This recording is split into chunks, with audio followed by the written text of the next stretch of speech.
I think we already agreed we'd do that.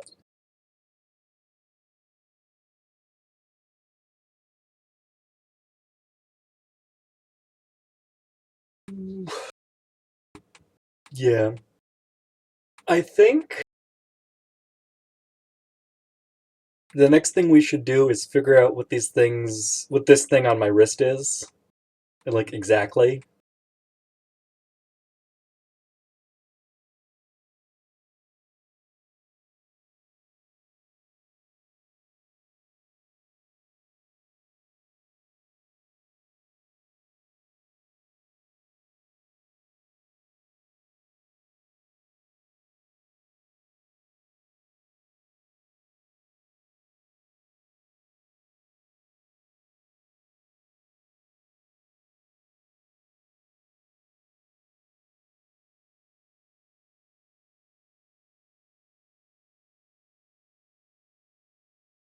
I say we get a nice rest, long rest, so we can level? Question mark? Let's get a nice long rest.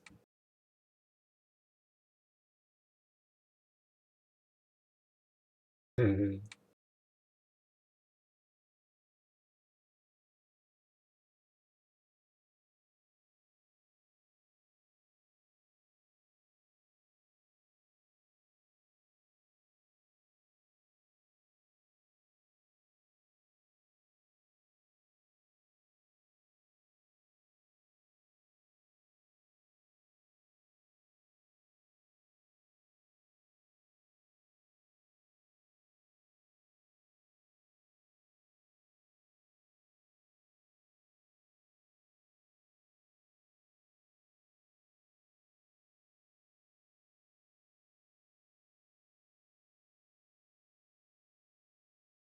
Let's do it. Let's get a sleepy time.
I am fixing my spells.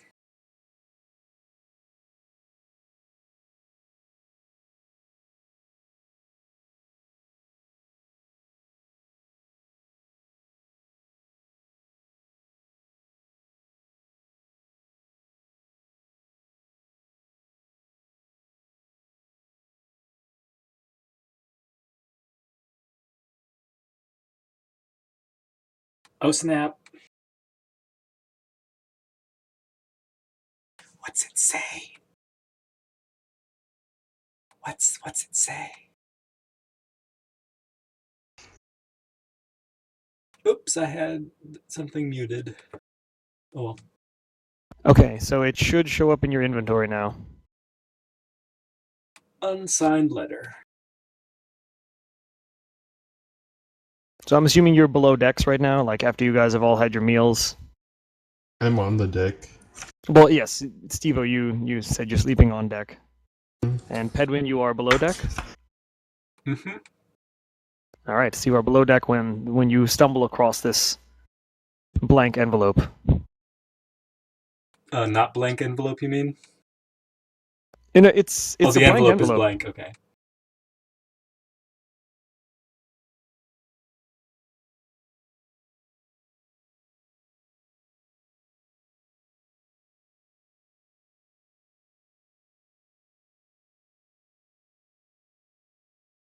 Okie dokie. Have you finished reading it? Yep. Okay. When we wake up, I want to show it to Big Mo. Okay. Well, the evening passes. Big Mo, you happen to spot a couple of shooting stars before you finally drift off to sleep. Make a wish. My wish is that Navigator Burnley dies in a horrible death, and his great battle axe is given to me. All right. Okay, so the evening passes without much event. The gentle rocking of the boat helps to kind of soothe you guys to sleep. Rock the boat. Don't rock the boat, baby. And as you all, well, as Pedwin and Big Mo wake up in the morning, they look about and see the scene of the city is, well, from Big Mo, because you're the only one above decks. As you look about, you see that the scene of the city is very much the same as the last time that you saw it.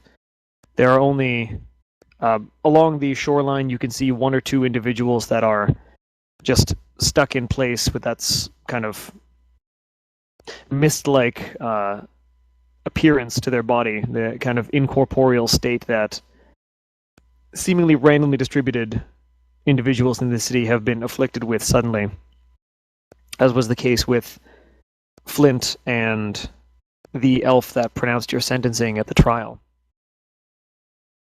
Okay. And you can't help but note how eerie and unusual it is that there are just individuals frozen in place, kind of insubstantial and somewhat transparent. Oh.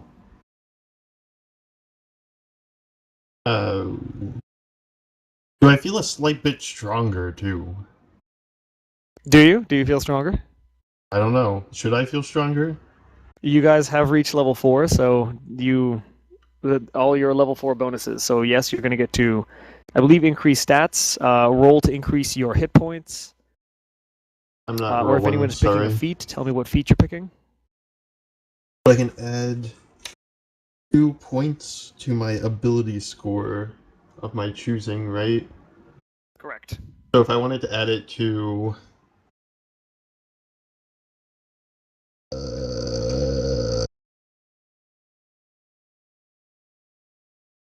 So if I wanted to add it to dexterity, would I do...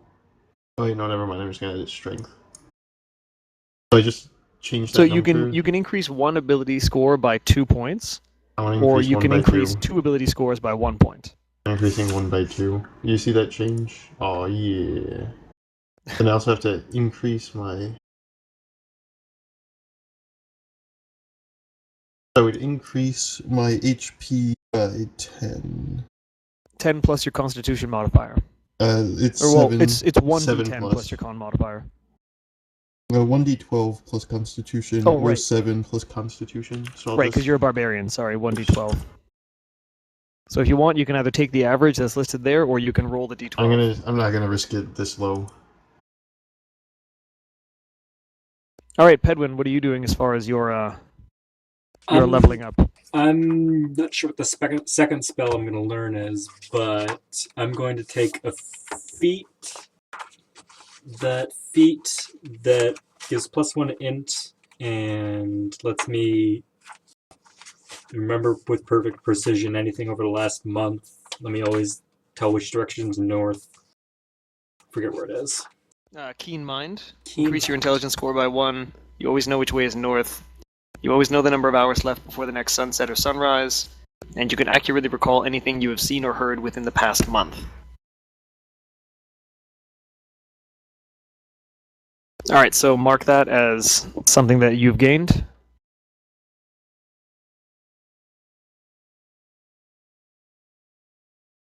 I'll have to go through later and write everything down.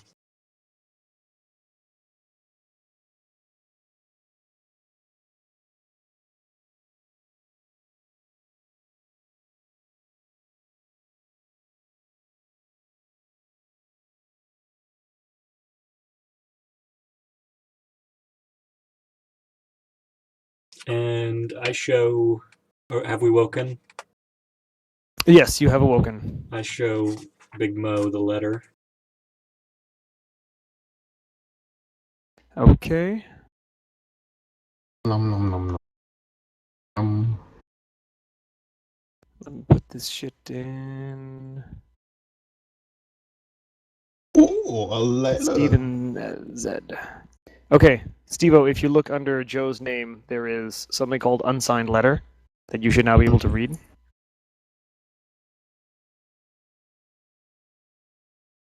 Why does it say he will only see him once? We're actually getting to that momentarily. Okay.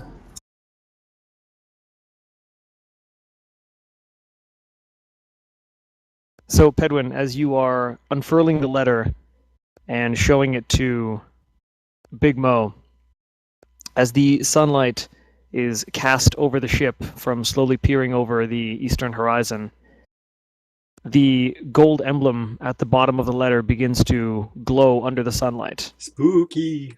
and then glow brighter and brighter until it is very much luminous in and of itself, and you can feel a heat being given off by that symbol.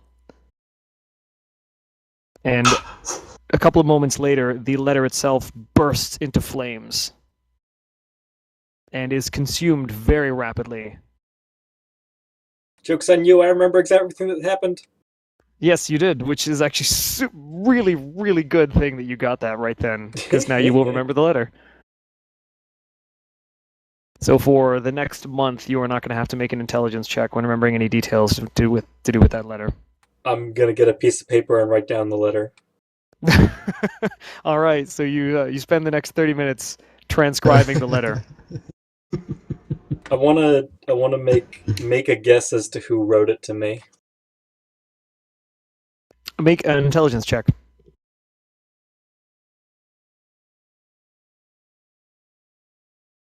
Or do you want to just guess that now, like in your own No. RPing?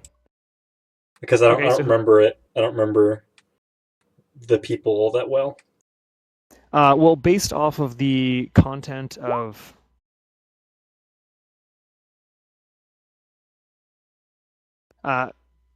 sorry, let me say that again. So the...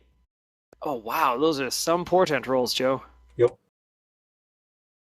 So based on the content of the letter and the limited number of conversations you've had from individuals in the city, what's more is somebody would have been able to have access, like free access to your equipment, and the determination you make is that it's probably the orb holder from Mason's Rest, Amon Ray. Okay.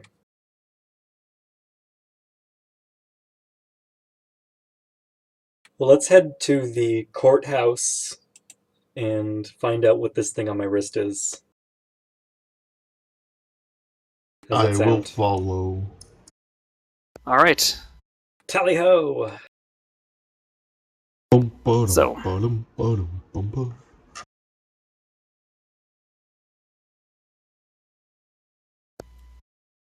All right. Do the two of you remember? Oh, actually, you have a keen mind, Joe. You remember? Uh-huh. You remember specifically where the courthouse is. Uh-huh. Not a hint of hesitation in trying to recall your route.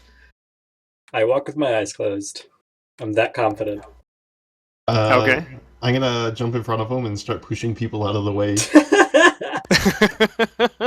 So the rather sizable human barbarian is And this walking is- around just knocking people left and right out of the way This behind.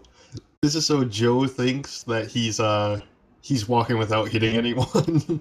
And he's just So that good at Pedwin it. is eyes closed, confidently strutting his way down the street. Strangely enough, hearing the occasional cry of surprise or a startled reaction, and what sounds like a tussle or some heavy object hitting the ground rapidly. but thinks to himself, that's... I know where I'm going, nothing to worry about. Something that does strike you as odd is, aside from all of these, the occasional jolt of surprise, what the two of you hear is the creaking of wood and then a loud snapping sound, and the screams of a few individuals further down the road from where you are. Spooky, spooky. Oh, that's nice. Where are we, and where is it coming from? You are just along the edge of the coast here, and it is coming from just down the street in front of you into the large plaza. Are we walking that way anyways, Joe? Yep. Oh, all-knowing Joe, are we walking that way? I mean, Pedwin. Which way? I can't see where you're pointing. I pick up Joe and face him in the direction. I'm kind of disoriented now. Which Now way's you open north? your eyes. I open my eyes. All right, so you open your eyes, Pedwin, and you are greeted, and the two of you are walking down one of the side streets that opens out onto one of the squares that the two of you have actually passed through a number of times before. There are a variety of stonework features, and as the two of you are starting to pass down the buildings and into the plaza itself, you can see an ornate fountain in front of you with made out of remarkably clear and white stone. And in the center of this small fountain, this pool of water, is an individual, a human individual, a woman standing there, robed and arms outstretched in front of her in a gesture of welcoming. Spooky.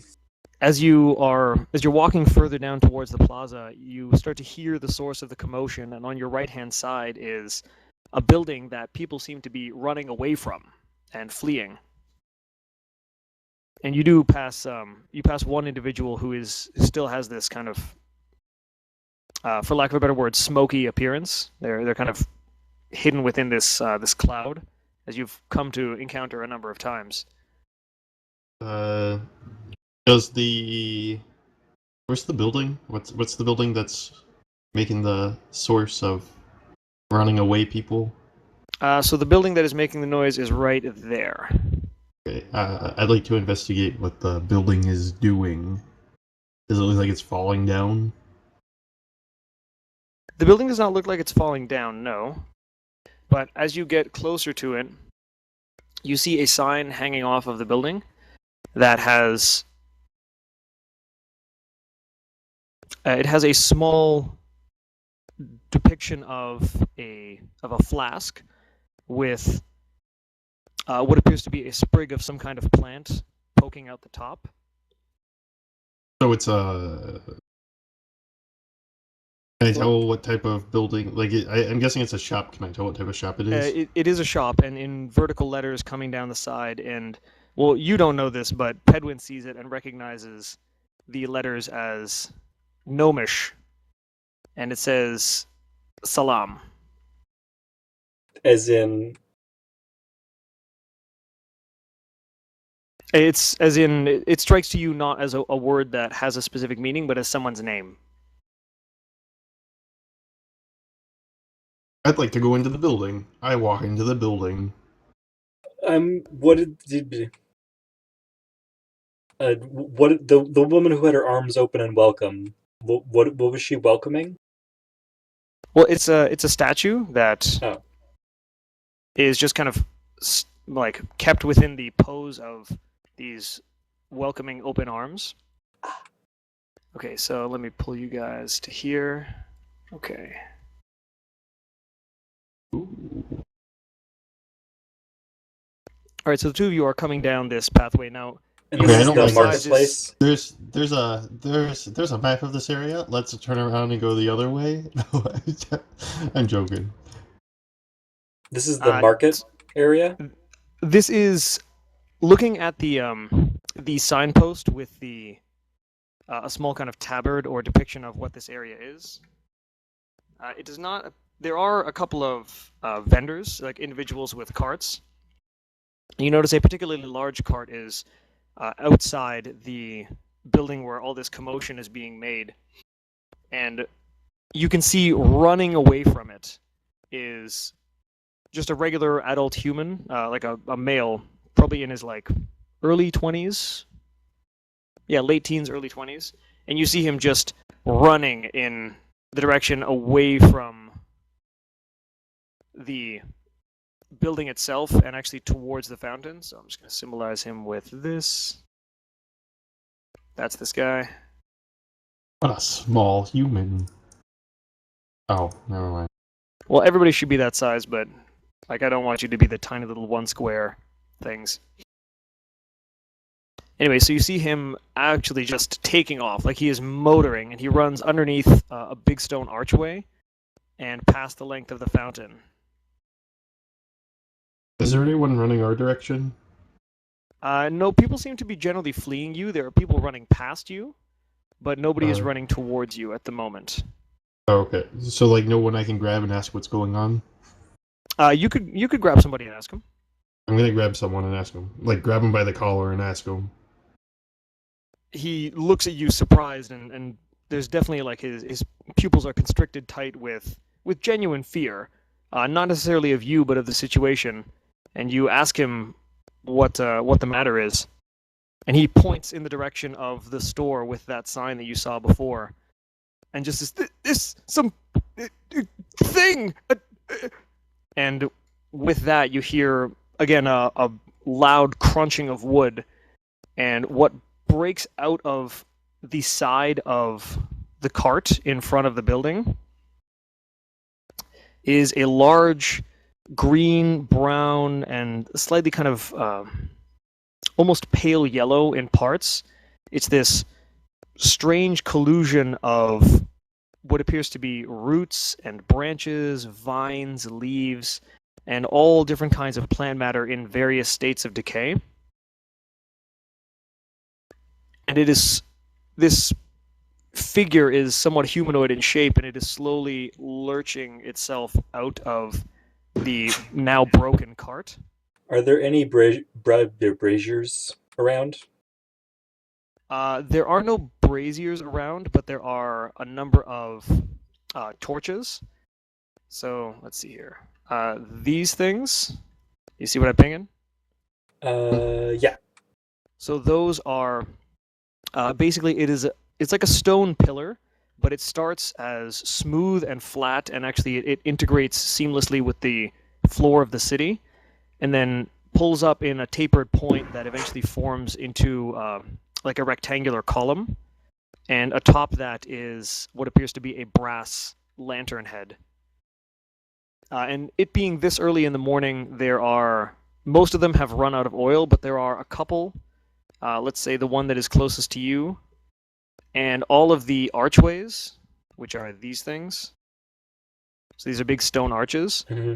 Hanging from the center keystone of all of these arches is a similar brass lantern, most of which, as I said, have been extinguished, but a couple of them still have fire. Could I grab one of them with catapult? 1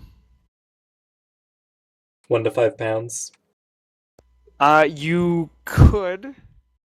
Hey, can you cast catapult? I want to see. I want to know if it's got to be a completely freestanding object that isn't being borne or carried. Okay. Tell you what. I want you to let's see. Your spellcasting stat is intelligence. Yep. Can you roll a d20 and add your intelligence modifier? So it's just an int check. Yeah, just an intelligence check.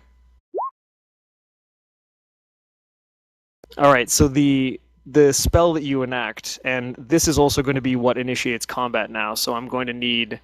I'm going to need Big Mo to roll for initiative. I don't know if I did that right. Because you don't have to select your character. Oh, I am selecting my character. Never mind. I think I did that right.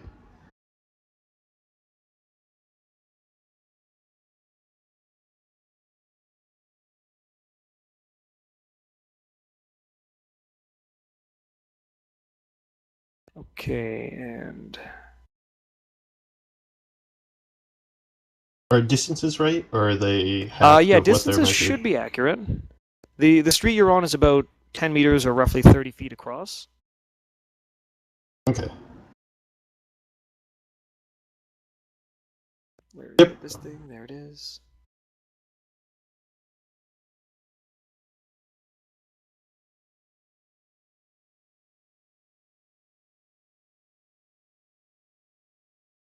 I would think we'd be Okay. further forward in order to see it.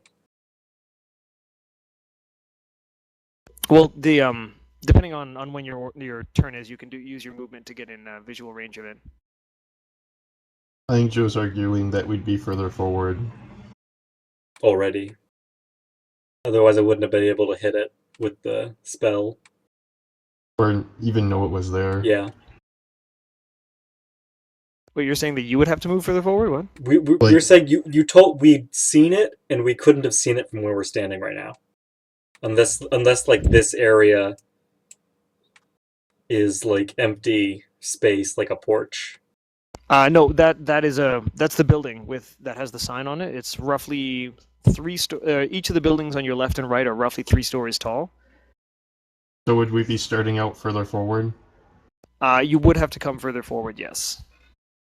as part of our move, or can we do it now? No, I'll say that you would have come that far forward just to see what's going on in the first place. Okay. And from where you are, Pedwin, you should be able to get visual on. Fire! Pew pew! Is this a surprise round? No, My it's not a surprise catapult. round. My catapult isn't a surprise round? Well, it's not that this thing was not that this thing was unaware of its environment. It seems to have recently been engaged by something else that has prompted it to wake up. But you are actually first in the turn order, so it doesn't matter. Pew pew! All right, so you catapult it. Yep. It's way up there. Okay, and this thing needs a dex save.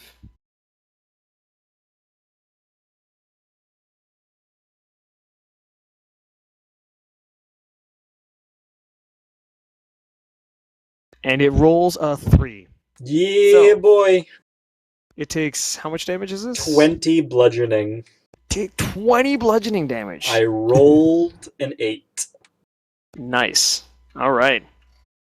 So the Pedwin uses the force of his catapult spell and targets one of these lanterns hanging down from one of the arches. And Big Mo, you can see it all of a sudden start to swing and then get pulled taut against its chain, which then snaps as it careens in a circle around Pedwin's head as he's kind of pointing at it with his finger and then directs it towards this hulking plant creature. And Is it this an oil smash- lantern? Hmm? Is this an oil lantern? It is an oil lantern. He's gonna burn. And it smashes into this creature, which appears to have some degree of like part of its the makeup of its body is very, very dry plant matter. So Pedwin, can you roll an extra d6, and that's gonna be fire damage.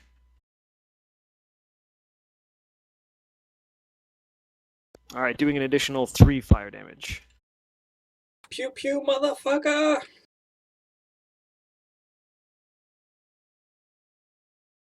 Okay, that ends Pedwin's turn. Big Mo, you are up next. Well, I'm gonna initiate my turn by... Wait, hold on. How far away am I from this thing? Standing 60 feet? Yeah, okay.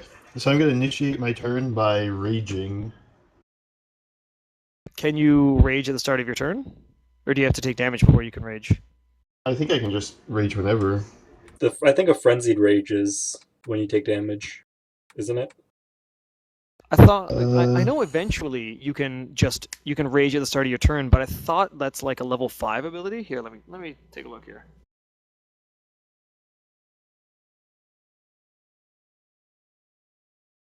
I don't think there is...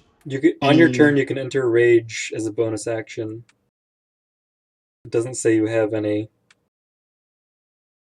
Okay, nothing to worry about then. Right, so when I enter rage, I go, and I have to help this stupid place. Because we had to do it by the court's order, I have to help. So I use rage. I get you know what it is, so I'm not gonna hit the cast button or use button. And then I can move how much? I don't know how much I can move. Probably 30.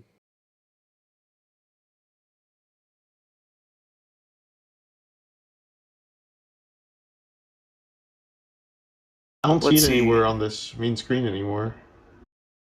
Hmm? I don't see it on the. I don't Top see my right movement. speed. Oh, thank you, 30. Yes. So bottom left, I can move to there. I think. 1, 10. So what's your movement? I think I can move there. Okay, so you use your bonus action to rage. You use your movement to get 30 feet up. What are you going to use your action with? I can use my action to move again, right? You can use your action to dash if you would like, or I think you have some distance weapons if you wanted to throw. If you wanted to do a Nope, I'm distance gonna attack. get right up in this stupid ass thing's face. All right. Position yourself appropriately. Hello, good friend. All right. So as you are running up, you see that the lantern that Joe threw, there is still a little bit of oil left over, and it's set a little of the plant creature that's in front of you on fire. And now that you're closer, you get a hint of, or you get like a waft of decaying vegetable, and it really smells like a swamp, like a gross stagnant part of the swamp. Smells like home. And you can see that the cart itself that this creature emerged from is like it structurally compromised. One of the axles is broken, the wheel is laying on its side, and you can see other crates that are in this cart as well, some of which have also caught fire. And let's see. So you've used your double movement. Okay, so that ends your Did turn. I do that? You did do that. Si, senor. I'm just gonna light this whole stupid town on fire, and we're gonna get blamed for it. Okay, so now it is the plant creature's turn. Come at me, bro. And it is going to use its movement to get into range of, let's see, how far is that?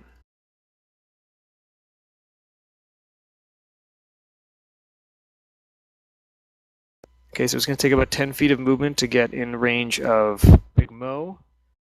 And now that it's right up against you, Big Mo, this plant thing is bigger than you. It is a little bit taller. It is definitely broader across its center of mass. And it doesn't make any noise, but you do hear this kind of creaking and groaning and straining of plant matter as it's moving, which almost comes across as like somewhere between a hiss and a moan.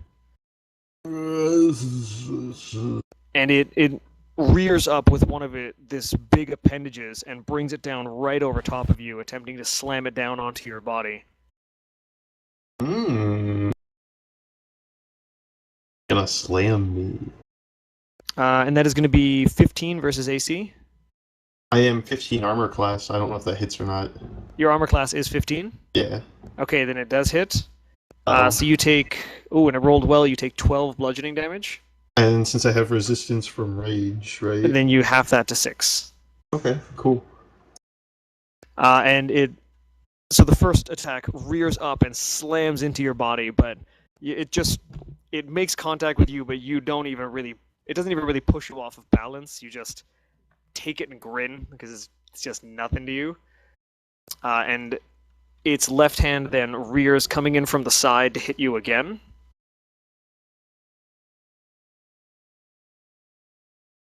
And that is going to be a 23 versus AC. Oh, that hits. Okay, you take 7 bludgeoning damage, halved to 4. And I need you to make a Constitution. Oh, wait, I think it's Constitution. Let me see here. Yes, I need you to make a Constitution saving throw. All right, so as the second hand swings around and impacts into your side, not doing quite as much damage as the first one, doesn't have the same force behind it, but the creature itself seems to lurch its entire mass at you.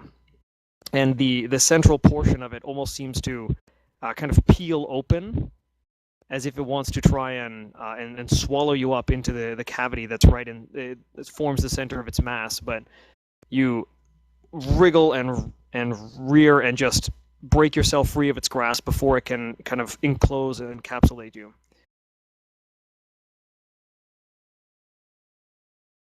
Okay, and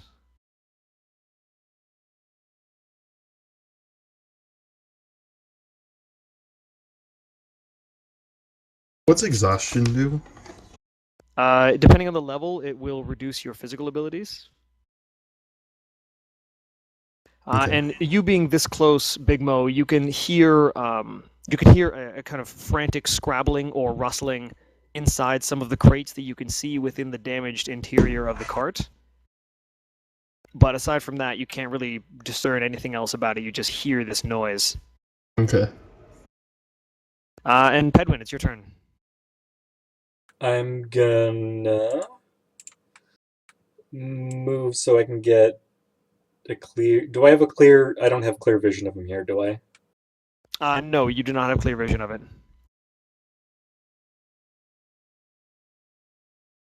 Where was I when I started? Because I haven't moved yet.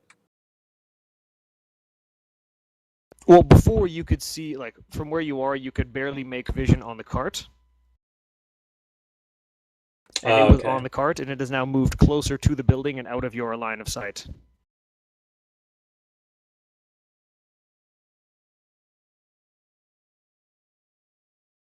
Boop. And I'm gonna do a. Can I grab another on fire brazier? Yes, you can. Let's do that. All right, make your spell attack.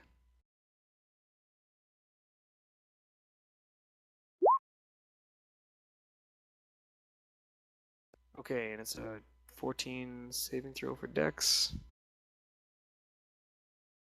And it rolled a 5. Okay, yeah, so boy. So you pick up another lantern and you hurl it at this creature, and dead center of its mass that is still kind of peeled open in its attempt to engulf Big Mo. And this time there's more kind of exposed plant matter, and so it actually does start to kick up and actually catch fire. It's not doing as much harm as you would expect, but I mean, because it's trying to ignite what is mostly moist wood with some dry patches. So here and there, bits are starting to catch flame, but for the most part, the fire didn't seem to do. The fire was made worse from the previous round, but it's not like the whole thing is going up. Okay. So that's 15 damage. Yep. Plus. Roll a d6.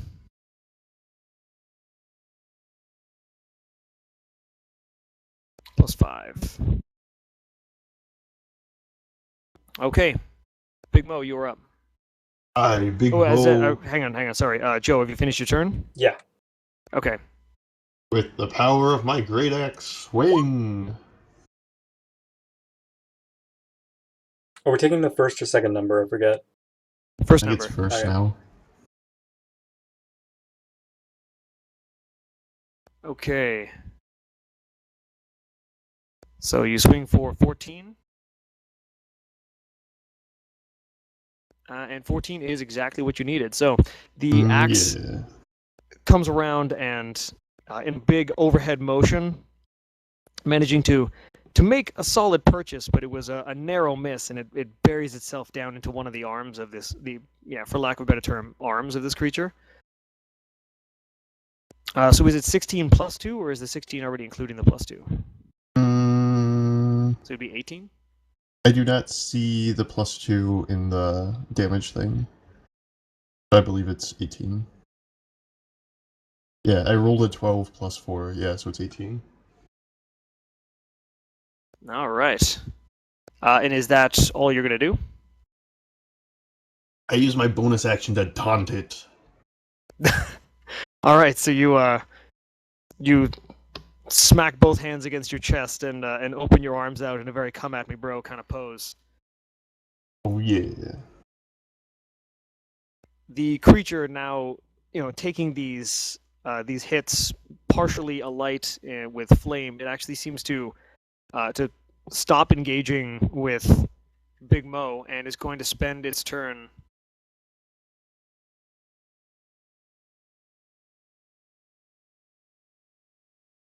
So it is actually going to run past Big Mo. Do I get opportunity? You do get an attack of opportunity, so let's see, you can go that far. Chop his legs off. So it takes off in the direction of the fountain, and actually, it just putting its mass actually crushes one of the white, like bright white stone benches that are surrounding this fountain. Should I roll my opportunity now? And you can roll your attack of opportunity, yes. Oh shit. All right, and you whip your axe around, you bring it around over your head in a big horizontal slice, but happen to catch nothing but air. This thing is really motoring to try and get to the fountain. It seems like it's completely ignoring you.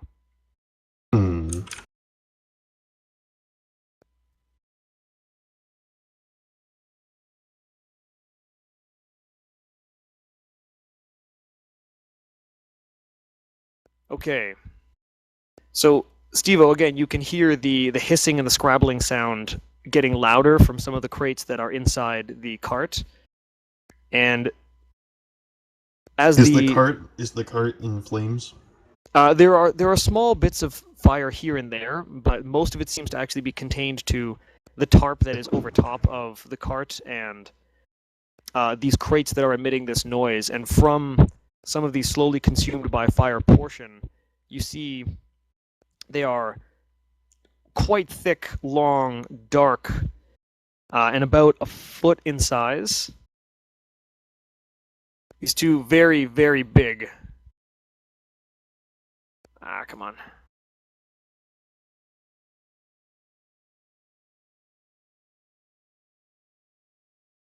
So these two very, very large centipedes break free of what was containing them, and they immediately flee from the flaming confines that were initially containing them.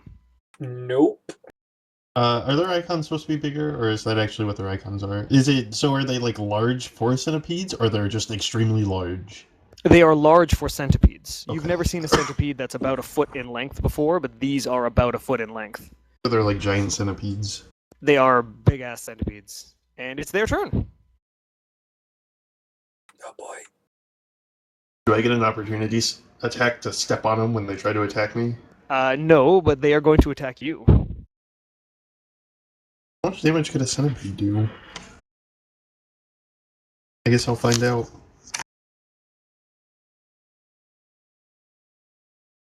So both centipedes head directly towards the first thing that they can see. And that is a 23 versus AC and a 14 versus AC. First one hits, second one doesn't. Okay. I need you to make a Constitution saving throw. And you also take a combined 4 piercing damage, halved to 2. Okay. Okay, so your con save is 9. Alright, let's see here.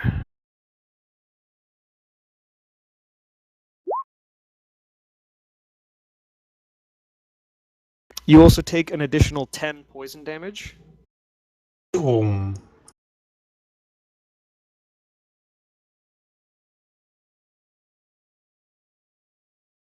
And you are considered poisoned.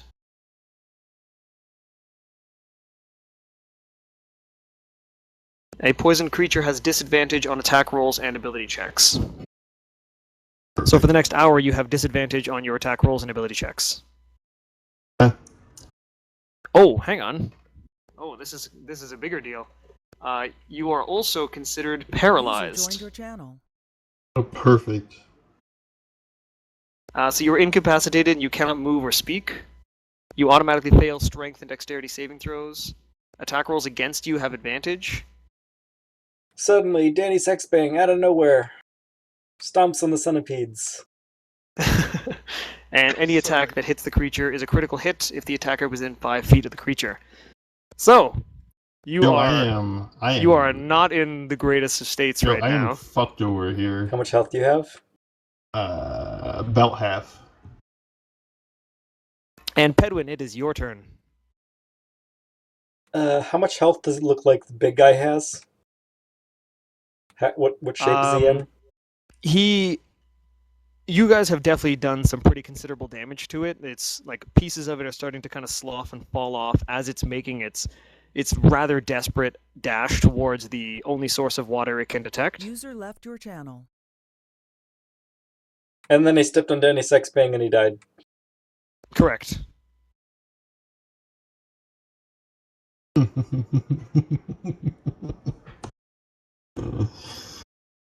So Who died? Danny Sexbang? Yeah. So he's looking pretty close to death.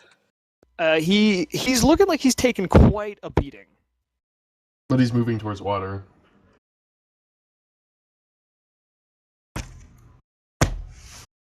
So my guesstimate would be half half health.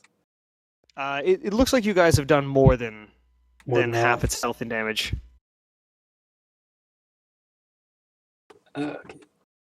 So I will help Mr. Poison Dude. I'm gonna target this thing right here and ice blast him, or actually fire blast him. No, ice blast him. Sorry, what are you targeting? The lower centipede. Okay, and your what's the spell you're doing? Ray of Frost. Pew pew. Ray of Frost. And an 18 certainly hits. Okay, and you did maximum cold damage. All right. Brr. So Pedwin points his finger at this one particular centipede that he saw previously trying to gnaw through the boot of Big Mo, but was quite unsuccessful, and he's got a mild degree of concern considering his friend has now completely stopped moving and hasn't said a thing. And fires this thin, icy, blue-gray beam at one of these centipedes, freezing it solid. And it is now a tiny little ice statue of a centipede that is just stuck there. And And it are dead. And I'm going to move there so I can get a full view on everything, I think, from there. Okay, that's your turn? Yep. All right.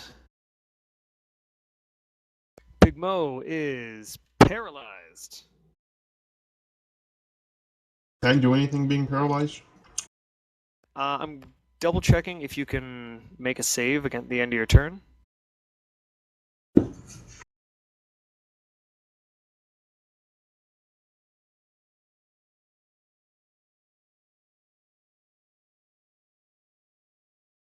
I'm pretty sure you get a save at the end of each turn, but let me see this.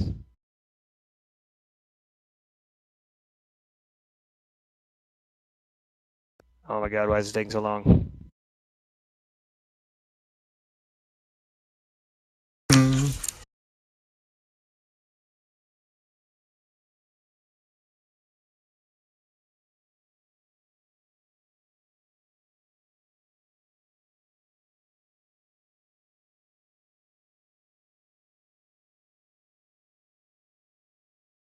Oh, hang on.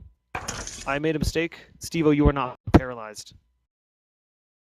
However, you are poisoned.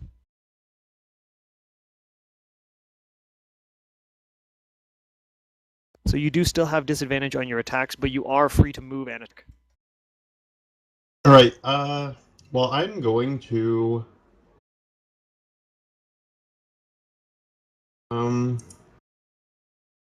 I guess I'm gonna try to Great Axe the centipede right there in front of me. You can do that. Okay, make your attack against the centipede. Just did. That thing's fucked.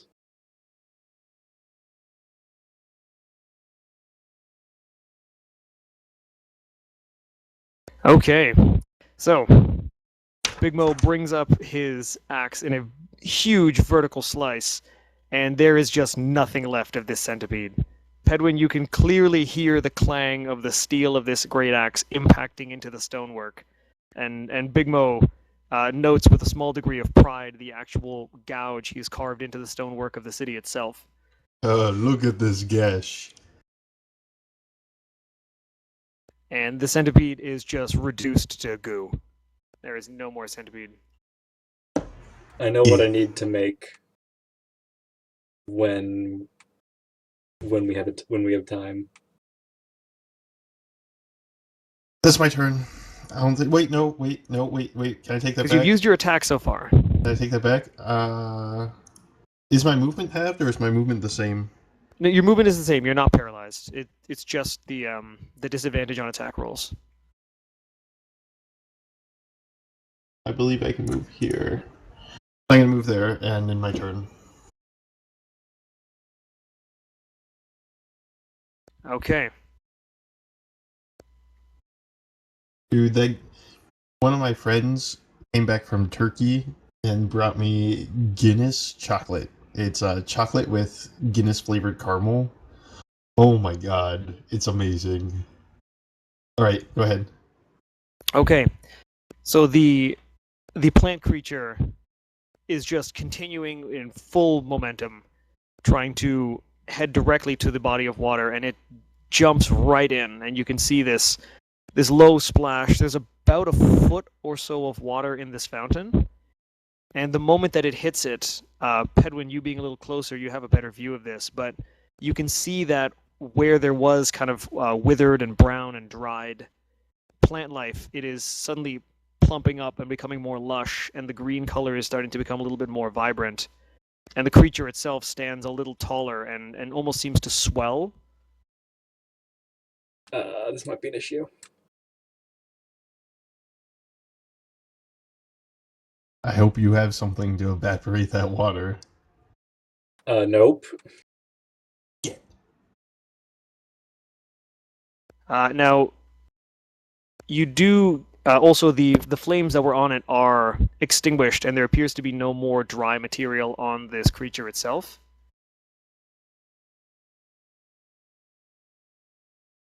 Does it still look damaged, or does it? It appears that some of the damage has actually mended itself as well, and it doesn't appear quite as harmed as it was before. And it is actually going to end its turn in the pool of water. Pedwin, you're up. Oh, hang on, one thing I forgot to do. I'm going to Frost Ray Ooh. at his legs. Pew pew. I like how you had a broken one ready. Thanks. Did you plan that? Yes, I did. Nice. I actually figured Pedwin was going to catapult with the pieces of the broken bench, not with the lanterns, but that's a better idea than I thought it was going to be. I totally forgot to make you roll another intelligence check when you tried to tear that second lantern off. I know. Oh well. Oh well, I let it slide. So this individual who you first saw running away from the herbalist building is just staring in horror at this plant monstrosity that is seemingly coming back to life, whereas he definitely recalls seeing a dead version of it. And he is just going to huddle up in between the tall square obelisk with the lantern on it and one of the large archways nearby. and is just going to cower in fear. Is it another oil lantern? On top of that one, yes. Yeah, I'm gonna yell at him and tell him to throw the lantern at him. The obelisk itself raises about 8 or 9 feet into the air, and it's not really within this guy's reach. Jump! Okay, His let me picture has make him. a strength check on his His point. picture has him with a thing in his hands. So are you using your bonus action to give a command to this guy, Joe? Yeah. All right. Did my frost ray of frost do anything to the baddie? The individual that you yell at, Joe, he looks up and then jumps and tries to grab the smooth surface of the obelisk, and then summarily just slides right down the edge of the stonework, which you note is very, very well made. It is extremely smooth, and it's surprising that, given the current level of technology, that this quality of workmanship is just ubiquitous throughout the city. The Ray of Frost. Are you targeting the creature or the pool of water? Pool of water. All right, so you target the pool of water itself, and you create a large pool of ice around the feet of this creature.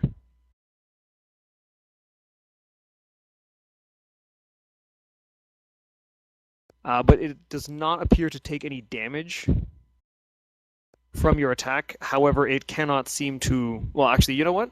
You don't know that because it's not its turn yet. So the creature does not take any damage, but you successfully encase its feet in ice.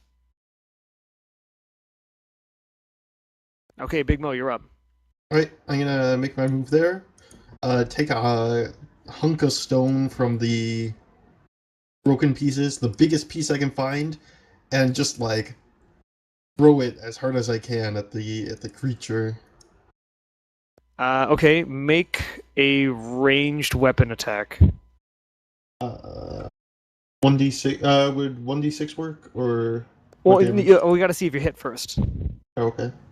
Just any ranged weapon. Yep, any ranged weapon should do.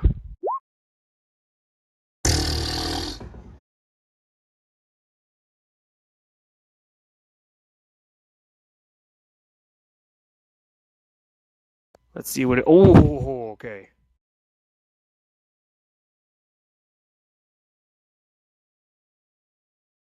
Sorry, sending a text.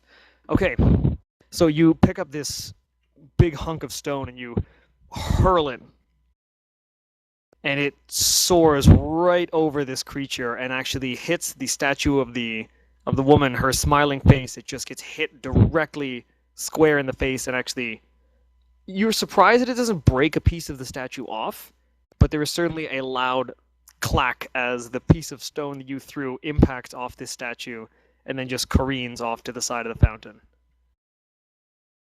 Huh.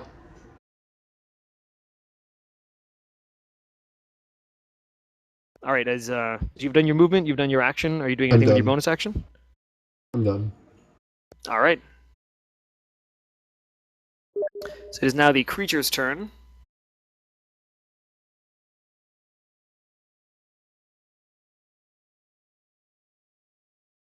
And it rolls a natural 20 on its strength check, so it rears up and it just shatters the ice that's around its feet. I wish you had told me I was gonna make a strength check. Oh well. Would you have used your portent on it? Possibly. Now we'll never know. Well, I mean, it's got to try and break the ice, right? Yeah. Well, okay, you know what? I should have announced that so you had the opportunity to say it. Do you want to use your portent? No. I'm good. All right, so the creature rears up and smashes the ice that is encasing its feet. Water that was previously kept away from its form by the barrier of the ice then surges through the cracks and soaks the feet of this creature again, which doesn't move and seems to again pull more water up into its body. And again, you see portions of its flesh begin to stitch closed, and new vine and new plant life seems to grow anew and reattach things almost like sinews of this plant.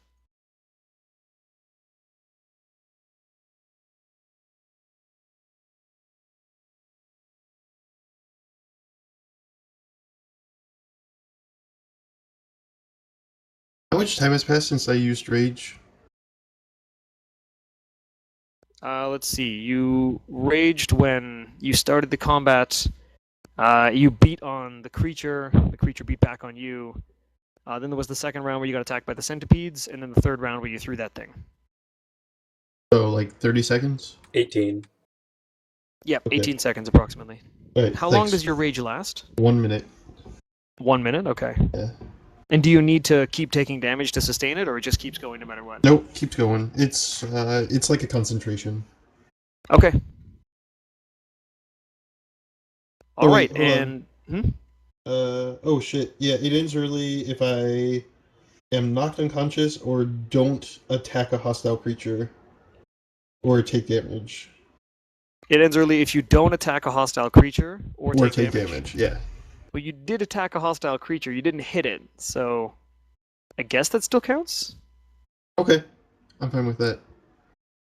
Ooh. You're so mad that you missed. Alright, so I'm still okay. enraged then? Yeah, I'm I still will. I will enraged? say you're still enraged because you still attacked.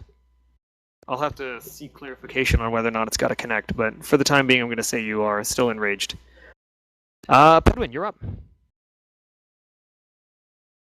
This plant creature is standing in the fountain, seemingly soaking up water and mending itself as a result of this water intake. I'm gonna get.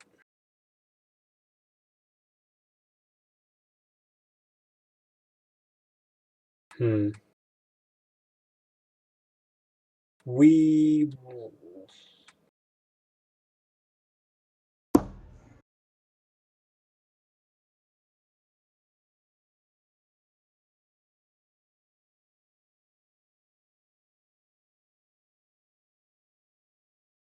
Let me. Can I mage hand?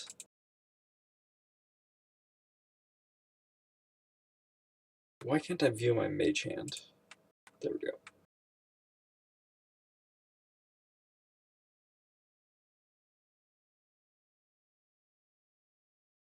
Never mind. I'm gonna catapult another brazier at him. Okay, make an intelligence check. Seeing as I can actually remember this shit this time. Yeah, take that. Okay, no problem. So, Big Mo, once again, you see one of the hanging lamps that fashioned out of bronze with an iron chain affixing it to one of the numerous stone archways that line or surround this fountain. And it is once again pulled taut. The chain snaps and it whips in a circle, or whips overhead in this big arc, and then slams right down on top of this creature, dealing 7 bludgeoning damage.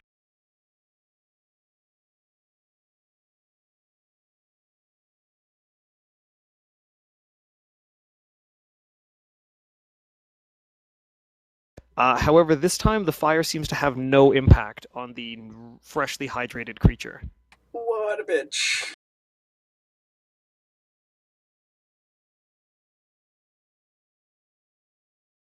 All right, is that the end of your turn?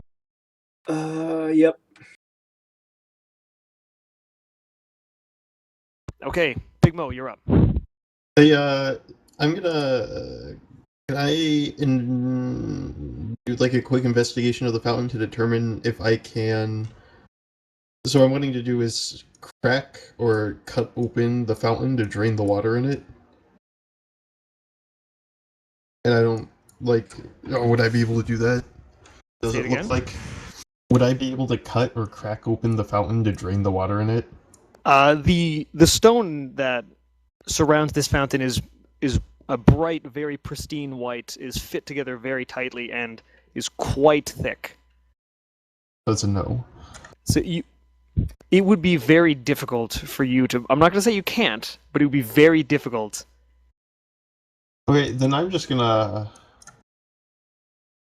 I have to attack. I'm gonna YOLO. run right up to this monstrosity. See if I can turn correctly so it looks like I'm looking at him. Oh, and I'm gonna melee attack the shit out of him. Damn it! So you once again swing your axe in a large horizontal swipe, and this creature is. You misjudge your angle by just a little bit. The surface of the stone kind of slick with some of the water, and your blow just goes a little bit too high and barely misses the top of this creature's head. Make a dexterity saving throw.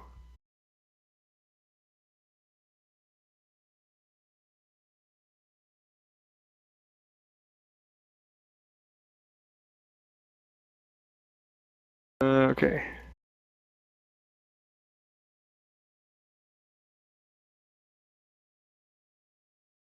And you just barely manage to not slip off the water-slickened stone and fall prone. You do manage to regain your footing. Can I call That is your timeout attack for and like? part of your. Can I call timeout for like 30 seconds so I can go to the Sure. bathroom? Sure. I'm gonna end my turn, by the way.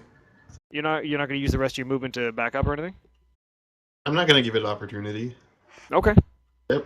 I'll be right back.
Back.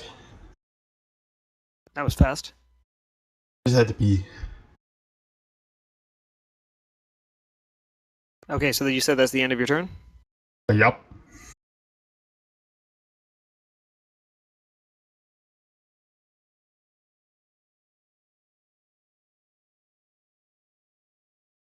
Okay. So, the creature which doesn't seem to have any kind of sensory organs, like there's no eyes that you can see. You're not entirely certain how it was able to detect the water, but it seems to have some ability to garner information about its surroundings. After being repeatedly pummeled by brass lanterns, is going to head in the direction of the creature that it detects. HPG. Yeah. Am I paralyzed? No, you're not paralyzed. You're just poisoned. You're Okay. just poisoned, yes. Okay, thanks. Alright, so this creature then seems to... It pulls itself up and out of the fountain, and from your position, Big Mo, you can actually tell that the amount of water in the fountain has decreased quite significantly. It seems like this creature has an amazing ability to actually absorb hydration. And it will use its movement to go there. No, one less than that. There, so it hauls itself up and out of the fountain, giving an opportunity attack to Big Mo. Oh yeah.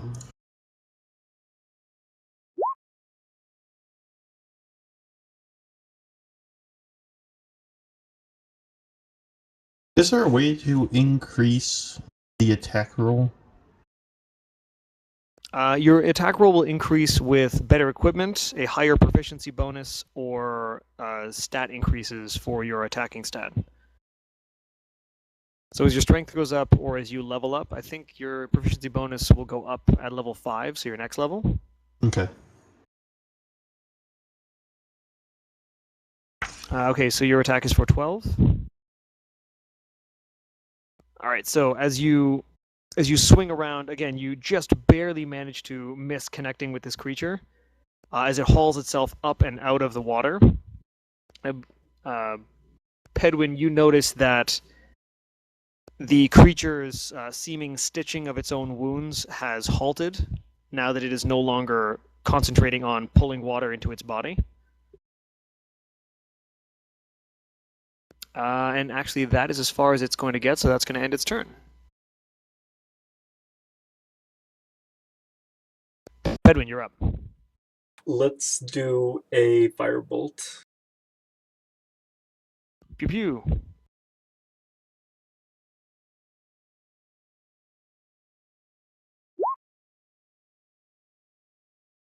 Nice. Okay.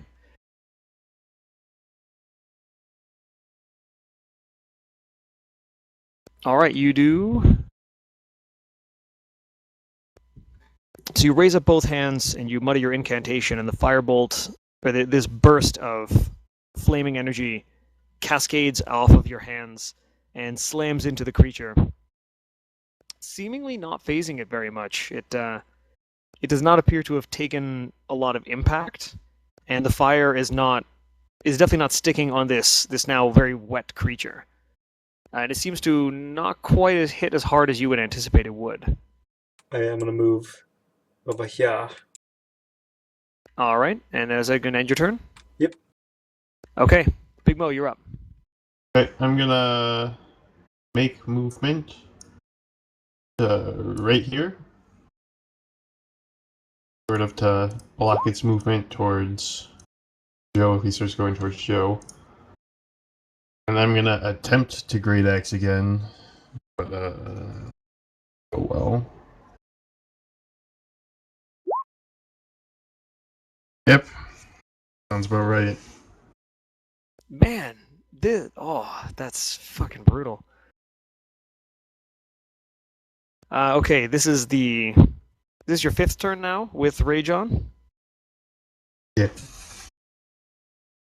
All right, and again, it swings wide a little bit, and you are not able to connect with this axe. The poison coursing through your system is dulling your normally sharp and finely honed reflexes, and you swear that there's almost 2 of them at a time, and you just catch air with your attack. I must be poisoned. Or something, man. I don't know. It's weird. Alright, I guess I'll end my turn. Feeling a little let down. Or not let down, feeling a little down. I'll end my turn. Alrighty.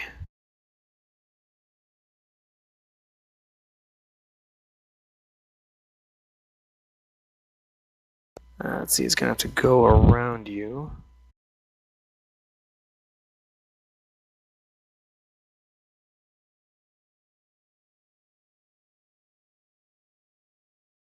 Okay, so the creature moves up and kind of climbs partway on top of the fountain, and then once again crushing into even smaller bits the remnants of the bench that it initially crushed on its attempt to get to the fountain. You gain an opportunity attack, Steve-O. Oh, yeah. Damn it! And unfortunately, the attack whiffs. Okay, it is at this point that you hear a familiar voice call out from behind you. Is it Hold? It is not Holg. It's me, Mario. A familiar red-headed individual comes charging down the alleyway, seemingly calling out to somebody behind her. You hear her shout, "They're over here!" And from where she is, fixed fixes her eyes on the creature. Oh, actually, you know what? She can't see it. So she's going to have to move. Fixes her eyes on a stone column. Yeah, I know, right? Her X-ray vision piercing eyes.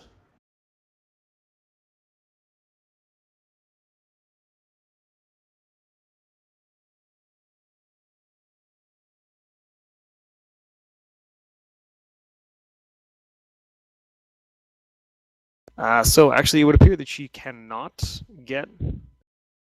So does she even know it's there then? She does not know. She does not actually know that it's there.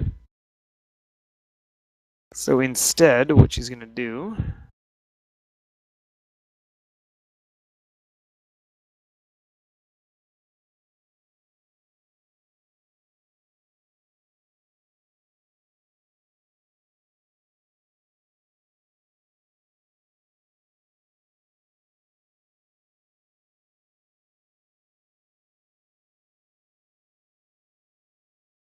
Oh, hang on, I just need to check one spell. Give me a second.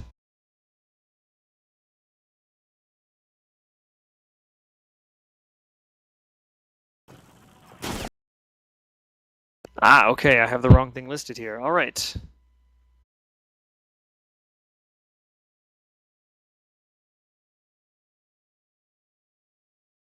Okay, so she walked over there, and unfortunately cannot see the creature, so you see her concentrate for a moment and mutter something under her breath, and she steps backwards, but you can't see her anymore. What you see instead is a kind of silvery, shimmering cloud that seems to envelop her form. And she then, in a similar silvery cloud, bursts into visibility just a few feet away from Pedwin.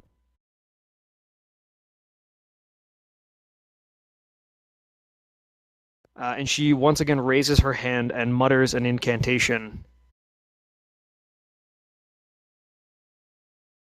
It should be breaking all the rules of combat. How's she breaking rules? Didn't she just use 2 incantations? One of them was a bonus action. Oh. Oh, wait, no, fuck, that's not the thing she was going to do. She was going to do that. Okay.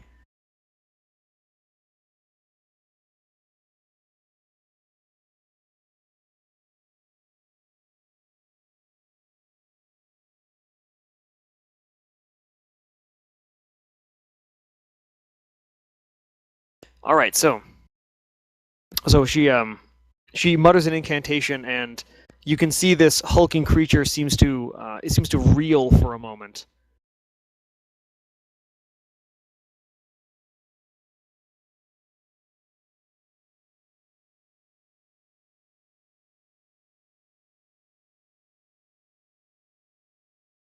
Oh wow, we got a natural 20. Okay, so this creature seems to reel for a moment, but then just kind of shakes its whole form and is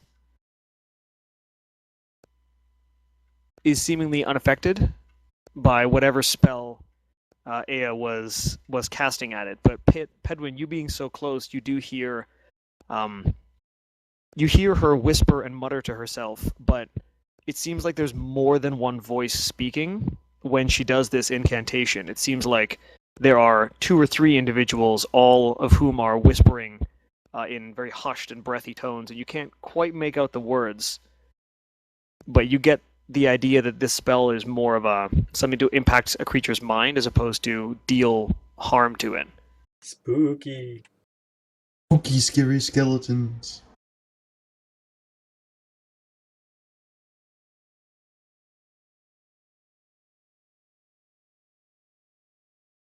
All right, and the creature only takes a small amount of damage.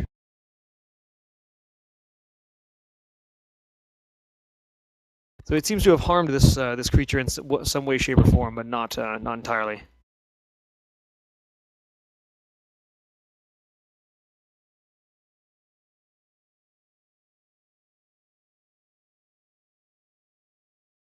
Joe, what is this you've linked? That's Ted Cruz trying to get a hug from his daughter. What the hell? And Ted Cruz's daughter hates him? Ted Cruz's daughter is, I think, a teenager. So she's being a teenager, but this is extremely uncomfortable to watch. Yes, it is. Okay.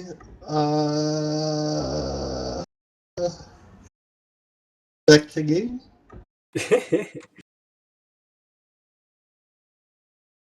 Okay, so that ends Aya's turn. Ray of Frost.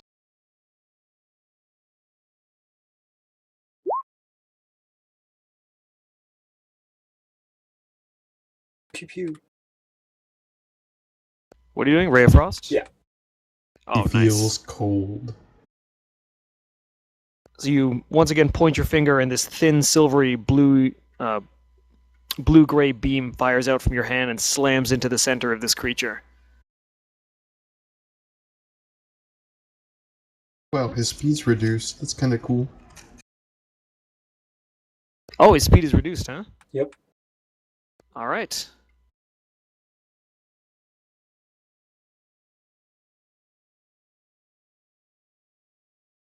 Alrighty, so now it is... Wait, that was Pedwin's turn. So you fired your Ray of Frost. You haven't done any moving, or you haven't used your bonus action. What are you going to do with those? I'm gonna back up over here.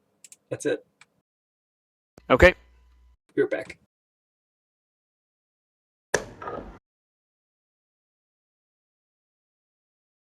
User joined your channel. Will I Hello, be hello? able- Hello? Will I be able to move here without taking an opportunity attack? If you exit the creature's attack range, it is going to get an opportunity attack on you. I don't think I'm exiting it, moving there, right? No, you would not be. No, you're not. I'm gonna move there, and I'm gonna wait for Joe to attack. I guess can't stand exactly where I want. Is that within range right there? You within range where? In range, in like a striking range. Yes, you are within striking distance of this thing.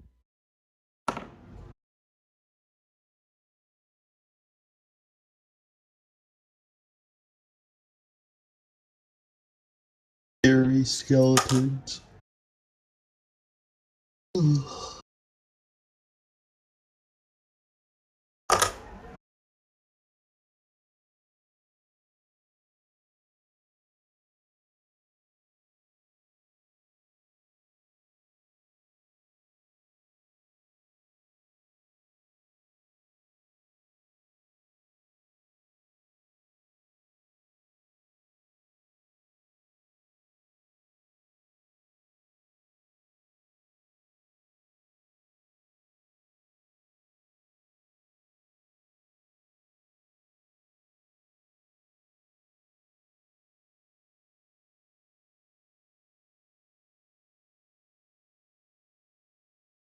Back. Sorry about that.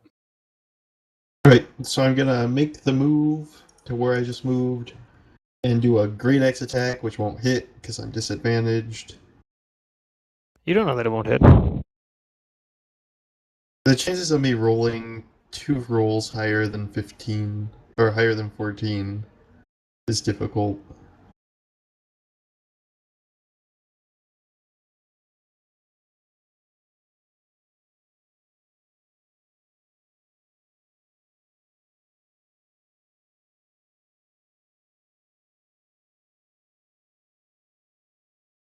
Do you make saves at the end of end of your turn and be not unpoisoned? For this poison, it is after an hour. It fades away. Yikes.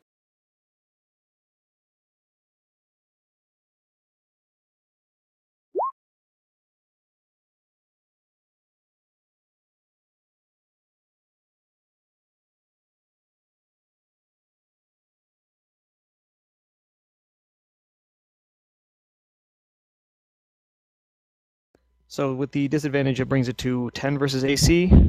And unfortunately, the attack does whiff, and you're not able to catch or make any connections against the creature. Let's see. So that is. So you've used your movement. You used your main action. Are you doing anything for your bonus action? I'm gonna attempt to slap it to get it to attack me.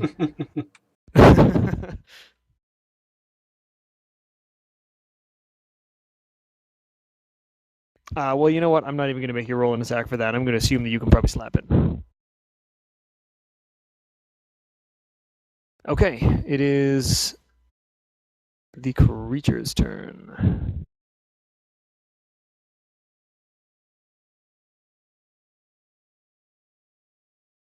All right, having been so thoroughly slapped, it is going to make its attacks against Big Mo.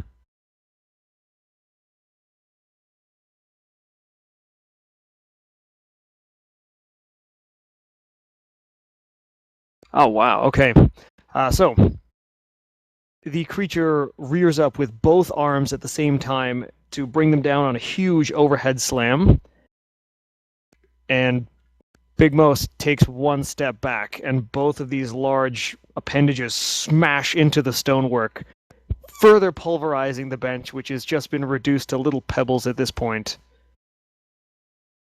And both attacks actually completely miss. Just sending a big gust of wind past Big Mo, who I don't even know if he has hair now that I think about it. Yes. Your hair is blown back by the force of the wind. And it is going to make its movement to, once again, try and close the gap. Oh, but it can only move 10, right? Because oh, Jesus, this thing's not going anywhere. And I tried to block it off as best as I could. Well, it got there. That's as far as it can move this round.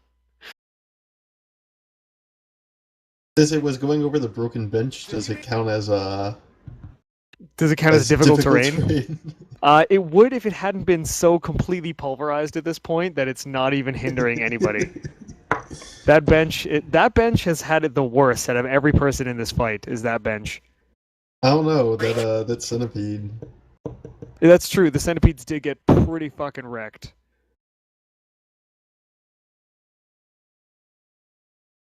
Alright. I end my turn. Oh wait, no, that wasn't my turn. Does the No, creature that was end its the turn? creature's turn. So it is at this point that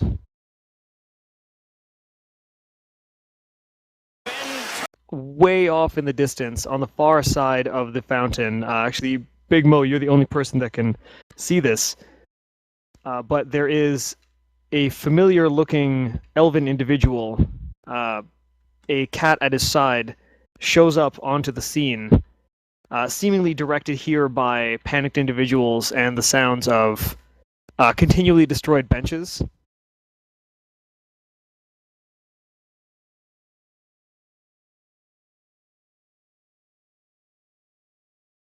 You mean bench? Yes, bench. And it is now Mindardus' turn. And once again, someone shows up without sight of the creature.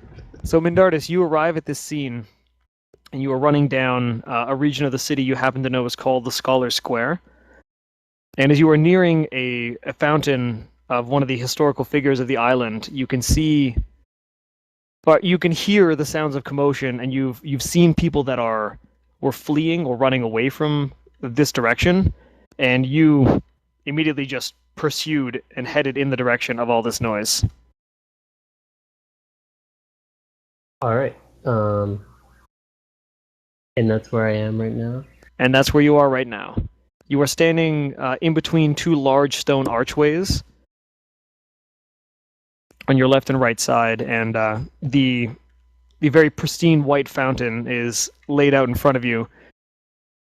There are several benches and some obelisks sporting brass lanterns that at this point have basically died in terms of the using up the remainder of the fuel that sits within them over the course of the night. HPG, what is that? What is what? I'm pinging it. It's left set of pillars. There's like a dude. Left of the pillars, it's a dude. See a green circle going around. Oh. him. Yeah, what is that? It looks kind of like your avatar picture. Oh, mine? Yeah, that's you. Ah. I don't know why it's there, but Oh, it's gone now. well, I got rid of it. Yeah. I have no idea why it was there in the first place. Interesting. All right, so Mindardus, you've shown up on the scene. What are you gonna do? I will walk up to the edge of the fountain. All right, what's your movement? Probably 30.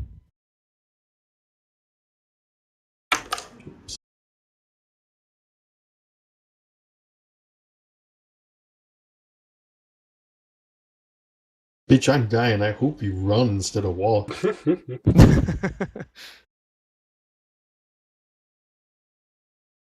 I didn't even No, see your where my movement is movement 35. Where do you see that? So when you click on, you bring up your character sheet in the Yeah. top right. There's like, you get your Oh, class speed. and your race, and towards the right-hand side, you see speed, Yeah. and yours is 35. So you could move that far with your regular movement and still be able to attack, or you could move double it for 70 and get somewhere towards the inner edge of the fountain. I'll move first one. You move 35? Yes. Okay, can you move your character? You should be able to. By clicking and dragging? Yeah, make sure you're selected on the mouse in the top left. Where was it? About there? Oh, that's 36. Okay. Oh, that was not the right thing. I wanted the ruler. No, that's 25. You got to move 35 feet. Unless you want to only use 25 feet of your movement, but I can't see why you do that. One more. All right, that's 35. All right. Then I can see this. What the heck is this that I'm looking at? So now that you've cleared the stone pillars and you get a better view of it, you see this large, hulking, somewhat humanoid shape that appears to be composed of different roots and different kinds of plant matter. It seems like some kind of horrifying combination of all sorts of different plant pieces just mashed together in this hulking form that is actually bigger than the rather sizable human it's standing nearby to that you recognize from the trial. All right. Well, it's pretty obvious that this abomination is what is causing all this ruckus. That's a pretty So I reasonable think conclusion. I think I'm just gonna shoot it in the back with my. All right, shoot it in the back. I guess my longbow. How far are we? It's about 80 feet. So I get to roll a 1d8. Is that correct? Yeah, but you should be able to click on the little blue button by your attack, and it'll set everything up for you.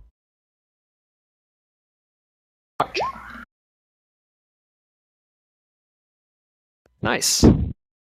All right, so you line up your shot, rear back, draw the bow, and let loose an arrow that flies true and impacts straight into the back of this creature, where there would normally be a spine, but this thing doesn't seem to have a spine, at least from what you can tell.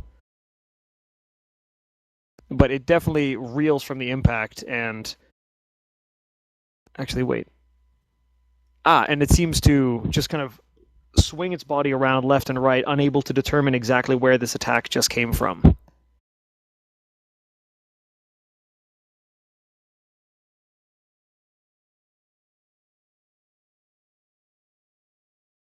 Okay, top of the order. So Aya is going to once again fixate on this creature, and she raises her hand and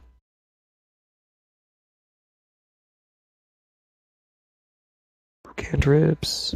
Oh, actually, this was a question that I wanted to ask before. Joe, Mm-hmm. in Pedwin's backstory, as part of the wizard dueling ring, did you only fight other wizards, or did you fight every kind of magic user out there, like clerics and sorcerers and everything?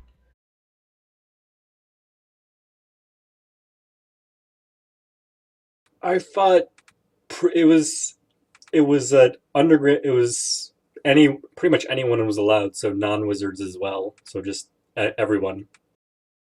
All right, so previously I said you didn't recognize what this attack was. That was wrong. You do recognize this attack. It is an attack specific to warlocks, and it seems to be a reflection of the unique kind of magical pact that warlocks make with their entity. It's the only spell you've been exposed to that seems to fit the description of what happens. And as you've seen before, the space around Ea seems to distort and darken and twist. And then from out of that small region of distorted space, a sickly green beam fires out and slams into the chest of this creature, which it then almost actually pushes it back a little bit, but it does manage to regain its footing. But there's definitely a charred region of its chest where it took quite a bit of damage, and you can see some of the wood that forms the structure of this creature is actually bent in and buckled under the force. The creature is starting to definitely show a lot of deterioration from the accumulated attacks that everyone has been throwing at it.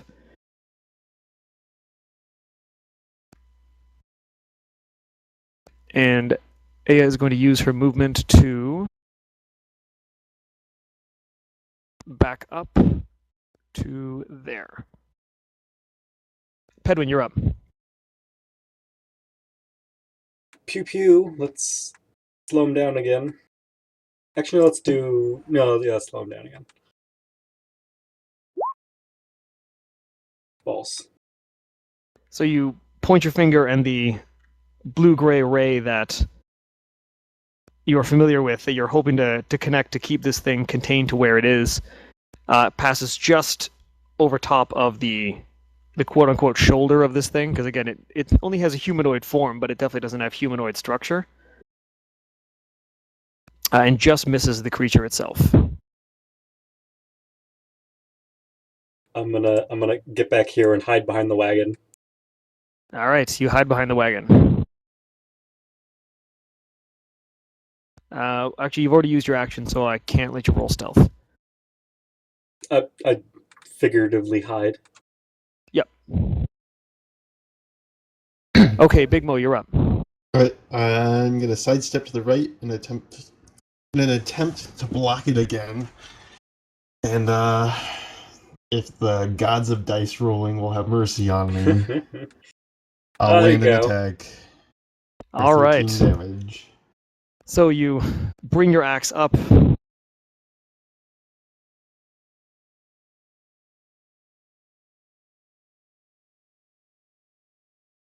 Okay, how do you want to do this?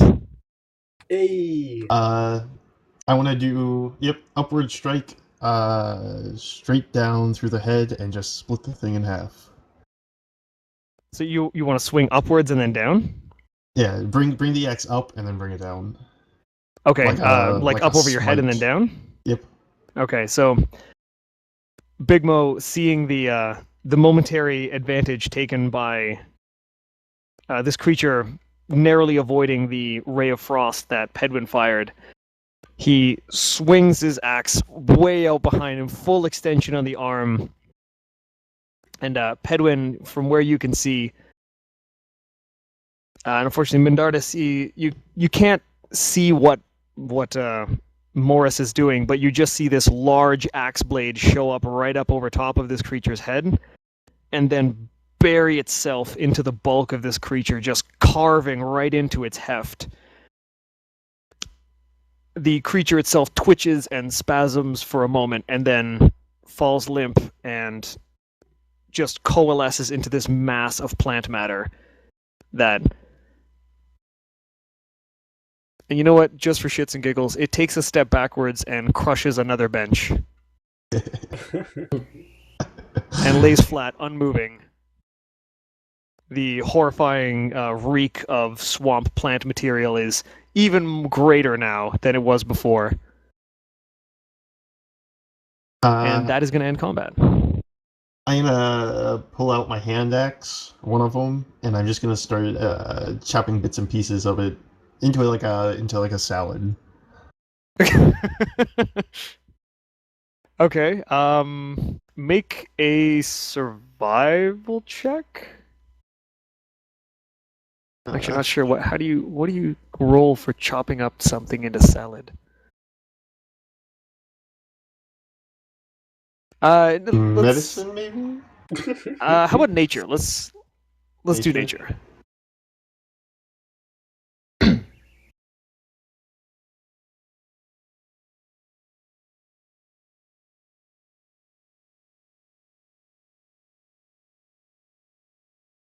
All right. So as you are hacking away at this creature, getting the last of your rage, like just having it kind of burn itself out in your veins, as you are hacking away at this thing, it begins to crumble and deteriorate much faster than you had anticipated it does. Pieces of it being blown away in the wind. But left in the center is a thick, dark, green-brown root that, even in the midst of all of this, seems to undulate very slightly. I'm gonna burn it. No, I block it. I block Joe with my hand. I burn his hand by accident. A roll for damage. How much damage is Firebolt? Is it a D6 or a D8? It's a D10. Roll a D10.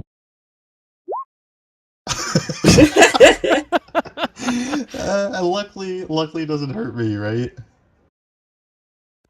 So as you are hacking away at this thing, Pedwin, who has come up to investigate the remnants of this creature, and Mindardus, you're now free to move around.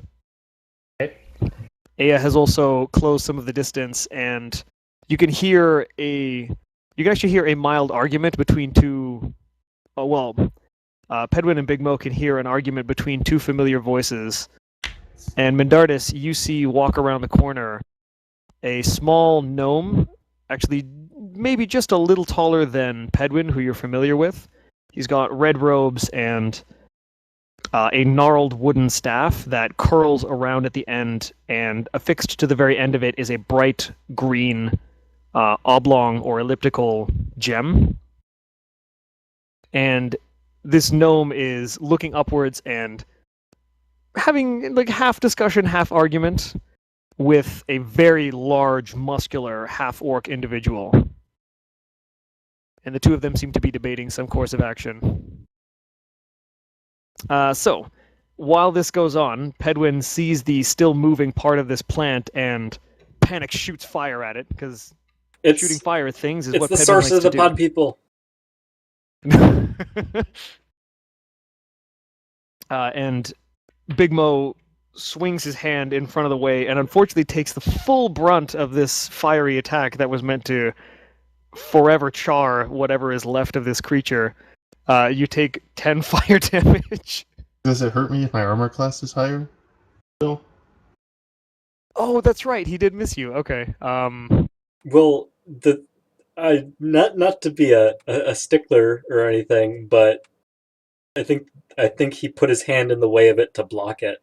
That's true. You did put your hand in the way to block it. You were trying to get in between the attack and the creature, so you do take full damage. Oh, okay. I was gonna say, can we say I take half damage? Well, if you weren't trying to get in the way of it, I would say yes. Right. But you so said I did you were block blocking the fireball? it. It's 10 damage. You took 10 damage from the firebolt. Then I'm gonna very swiftly pick up the root with my unburnt hand and eat it. And eat it. Yes. Okay. I'm gonna stand there dumbfounded and then run back behind the cart and yell, "He's turned into a pod person!" So Big Mo reaches down into the hulking remains of this creature, and Mindardus, you see this large barbarian who has some pretty serious bruising on different parts of his body and a very well-charred hand. Reach into the remnants of this creature and pull out this thick, kind of Throbbing. mucus green, mottled brown root that is wiggling ever so slightly. And he just bites his big, huge teeth right into it and just tears this big woody chunk off. To you, it looks like someone that's trying to eat a tree from the outside.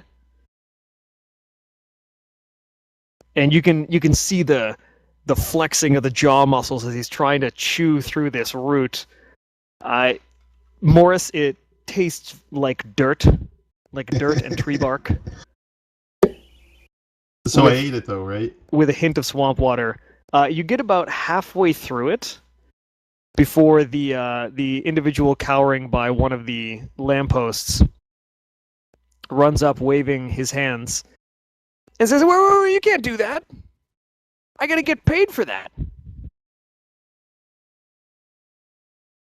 I ate the other half. Big Mo turns to face this person that has interrupted his meal and continues to just, you know what? Make a strength check with advantage because you're still raging. Awesome. Yeah, your jaw is it is tensed up enough that you can just motor through the rest of this root, and you just chew down the whole thing, smiling with bits of wood and little twigs like in between your teeth and slightly sticking out of your mouth. So I'll turn to the. I finished eating it, right? And You finish eating it, and the individual that ran up to you has this defeated look on his face. So I'll turn to him and say, "I just saved your life. I think that's good enough for breakfast." Wow. He looks to you and says, "Save my life. I was gonna get paid for those. Man, this is the worst day ever. My contact goes missing, and now this." He's one of them! He's betrayed us! He's a servant of the pod people! He's brought them upon us. I know, Are you I turn talking about around. Big Mo, or are you talking about this random stranger? The random stranger. I thought Joe was saying that, and I figured if I turned around and said I'm not a pod person, Joe would go, "That's exactly what a pod person would say." That is exactly what a pod person would say.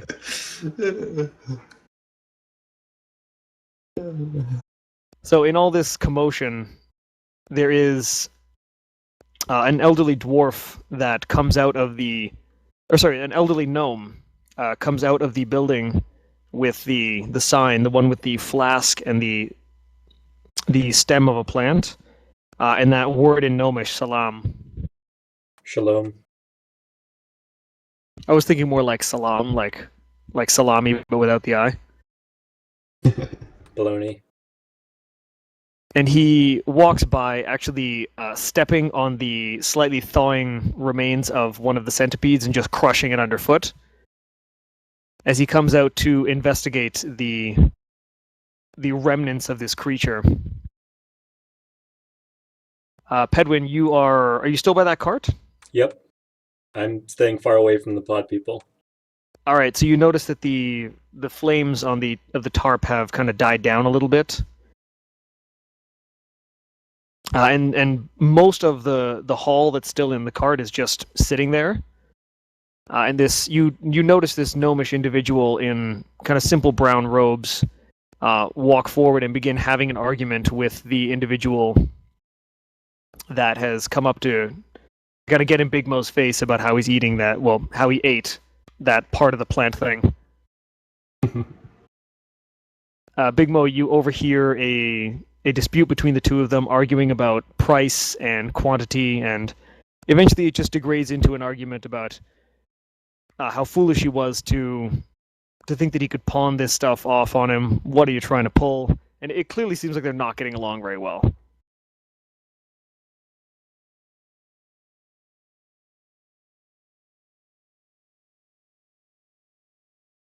I'm gonna sit down against a pillar and take a short rest if I can. You can absolutely do that. Yeah. Can I roll hit die? Yes, you can. So go ahead and actually anybody can roll hit die if they need to. Mindardis, what do you? Basically, you have an hour in this area now. What are you going to do? I am going to go up to Big Mo, or if he's resting, I won't bother him. I'll go up to Ranger Joe and ask him what is going on. It's the beginning of the pod people takeover in this area. Who are these pod people that you speak of? Well, we found some people in a village to the south that were much too happy, much too pleasant. They were definitely pod people. It Really? seems to be spreading. So your diagnosis of pod people are people that are too happy? Yeah, duh. Duh. Oh, okay. Mindardus, you comb through your memory and you think you know where he is referring to. He is talking about Verdale, which is a farming community on this island that is quite well reputed for its populace being rather jolly, and everyone seems to get along with each other very well. Huh? Is it like actually something suspicious that I would be suspicious about? In your experience, you have not had any kind of encounters or even hints of something that would make you suspicious or suspect the motives of the rather good-natured individuals that seem to dwell in Verdale. All right. Wait, So- hang on. I gotta do one thing. Pedwin, make a persuasion check, and Mindardus, make an insight check.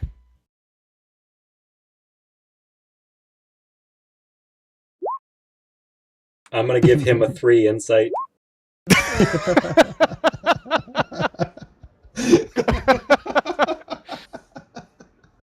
Okay, so Mindardus, against your better judgment, there seems to be such conviction that this small pink-haired gnome speaks with that he seems to really know what he's talking about. And despite the fact that you've never encountered anything that would give you an inkling that this is the case, there is a small concern in the back of your mind, like maybe they have been just really deceptive this whole time and you haven't picked up on it. All right. So I wanted to ask about this green plant beast. Where did this come from? Do you guys know? Well, apparently that guy I point to, Mr. hiding in a corner and not throwing braziers at bad guys, is trying to sell it to Mr. Shop Owner, and then everything went to shit. That's all we know when we got here. Oh, great. So it's like a financial transaction gone bad, I guess. So while this exchange is going on, you can overhear between the two of these people. The gnome seems to be very upset with this individual, asking him why he's endangered and damaged his business by bringing this thing here. What is he trying to do? And the individual is trying to explain, saying that, look, normally I have a contact that provides me with the herbs and supplies that you seek out of the forest, and I couldn't find him this time. I had to meet with a compatriot of his, some woman I had never encountered before, and she provided me these things.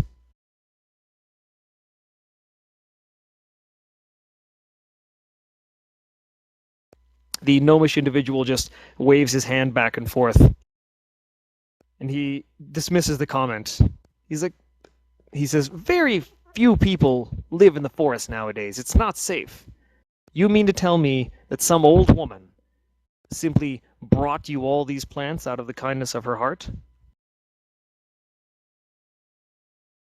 And the two seem to argue continually back and forth. He retorts with, well, yeah, and there are people that live in the forest. There's a boy that I deal with. He finds some of the more difficult to acquire plants and mushrooms. His name is, what is it? Urun, that's it. Isn't that one of the brothers that transformed? Right? You are bang on. You remember that the individual, or the bear that you let out of the cage in the trading camp, it transformed from a bear form into that of a relatively young, kind of late teenager humanoid. Do I And- remember his brother's name? Make an intelligence check. I remember his brother's name. Oh yes, because you've got your keen mind. So you really focus and you're trying to remember, and there's things that you remember about meeting this person that you can't quite remember his name, and you're muttering to yourself, and then Pedwin walks up and says, "Rowan." I'm gonna give Big Mo the once over. See if does he look like a pod person. Make a perception check.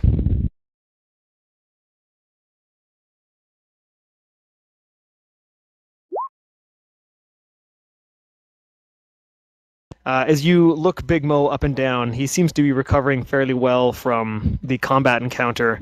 He's patched up most of his wounds. Still chewing parts of the root. It's very, very, very tough root. But seemingly no change to his demeanor or his physical form. Yet. I mumbled to myself, "Excellent. We have a countermeasure against the pod people. Eat them."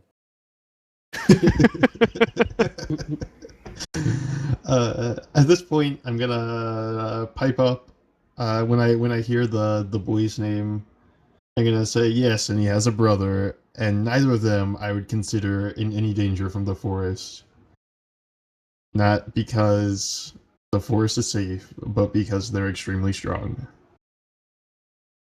The human individual that's been arguing with this gnome, he reaches out in exasperation towards Big Mo and says, See, I told you.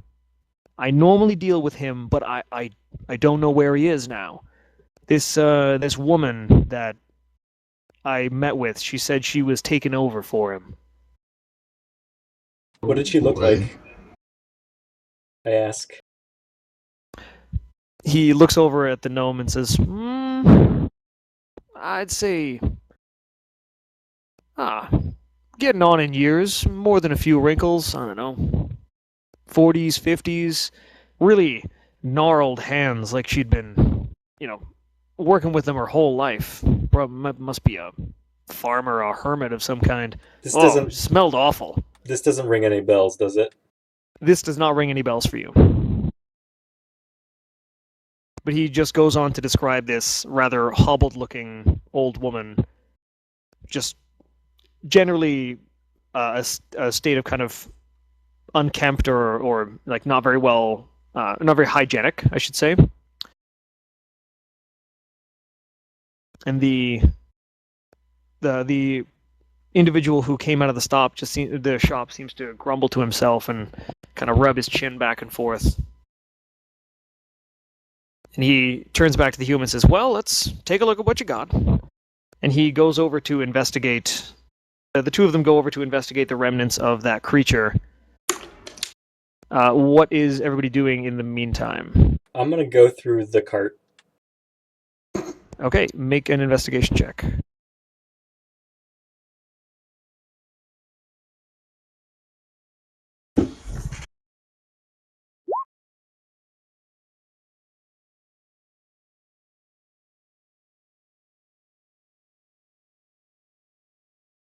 Okay. In and amongst the objects that you find there are a variety of glass vials that contain small clippings of plants. There are a few examples of different kinds of mushrooms or fungi. There are bottles of what appears to be a kind of muddy and murky liquid. And as you're digging around, you also happen to come across a small pouch of silver pieces, Yoink, totaling around 30. yoink. So you're taking it? Yep. Okay, make a sleight of hand check with advantage. Can anyone even see me? Because I'm inside the cart.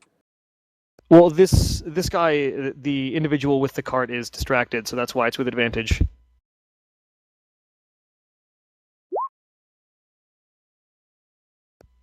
All right, it's a good thing nobody's looking. You are able to successfully pocket the pouch of 30 silver pieces. Are you taking anything else from the cart? I don't want anything to suddenly grow inside my pocket, so no. All right. Mindardis, while this conversation is going on, is there anything you wanted to do?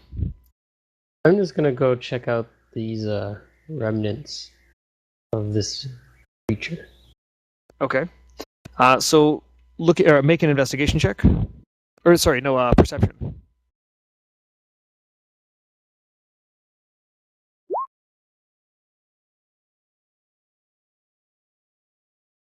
So you recognize a number of different plant species from the forest on this island.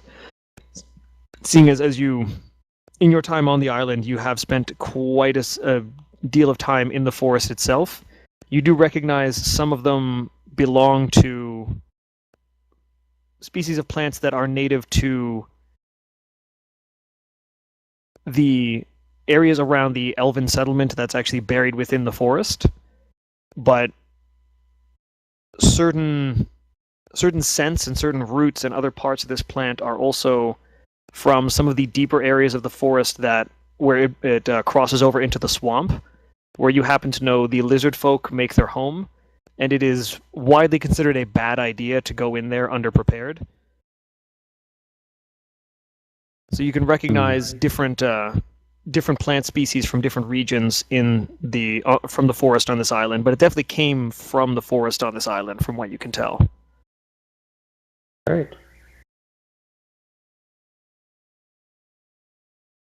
And your cat has apparently found a way up onto the stone arches. Just getting a good view. It's getting an excellent view. So while you are doing this, you do happen to notice that the conversation between the individuals that you haven't met yet has started to die down. So looking backwards, you see that same gnome that you saw before, and the very large half-orc individual, and they are speaking to a human woman with a bright shock of red hair that comes down just to around about shoulder blade level, with a crossbow slung across her back. And This is Aya, right? this is Aya.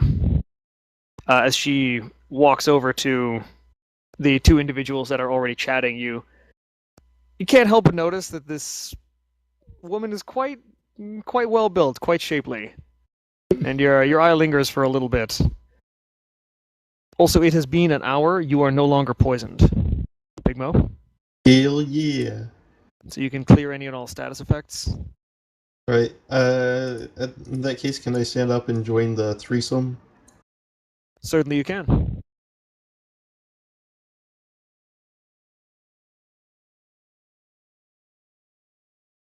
As you get over there, you walk into part of the conversation, and Holg turns to acknowledge your presence and says, "Well, the lot of you took off before we could meet up with you. Sorry for showing up late. Looks like you all had things handled." Yep. Right. The strong Drinks silent then. type. Then at this point, I'm gonna say, of course we have things handled. You know I'm stronger than you. Oh, snap. Initially, Holg was about to suggest going to drink, despite the fact that it's about 10 in the morning. And he's actually midway through saying ale. He's got as far as the A part, and then he just snaps his mouth shut and then turns towards you. I won the fist fight against him, right? You did. You barely Okay. won the fist fight against him. Okay. He looks at you and says, "I'm down for a rematch anytime." I say, maybe after I've recovered from the Green Man, The Jolly Green Giant. from Santa Claus. I mean, the Grinch. The Grinch. Mindardis, you feel a tap on your leg from behind you. It's come Hi. back alive! I turn around. And the small gnome individual appears to have finished his conversation with the the man who is actually just kind of pulling pieces off of the remnants of the plant monster. There, you didn't see anything salvageable, so you're not certain what he's trying to save out of this thing, because whatever he's pulling is just coming apart in his hands, and you can see the frustration on his face and the occasional and exasperated sigh as he keeps doing it. But the gnome is standing there, and he looks up at you and says, "Well, at least this bunch has been preserved," and he motions over to the remnants of the cart on the left-hand side. "I think you've earned this," and he reaches into a small satchel that he's got over the side of his, slung over one shoulder, and presents to you a small coin pouch of 20 gold. Alright, I say thank you. Who was the small gnome? The gnome is the individual that came out of the shop. Okay. He then addresses the rest of the group. "And I must thank you for helping to defend my store. I know this one wouldn't have been any help, and I don't know if I'd have much of a business left without all of you. If you are in need of the services of the finest herbalist in Mason's Rest, you come to see me. The name's Salam." And with that, he bows and moves over towards the cart and begins shuffling through some of the objects that are in there and putting some into his satchel and carrying others inside to his store through the actually no, it wasn't inside the building, so yeah, just straight in through the door and disappears from sight for the moment.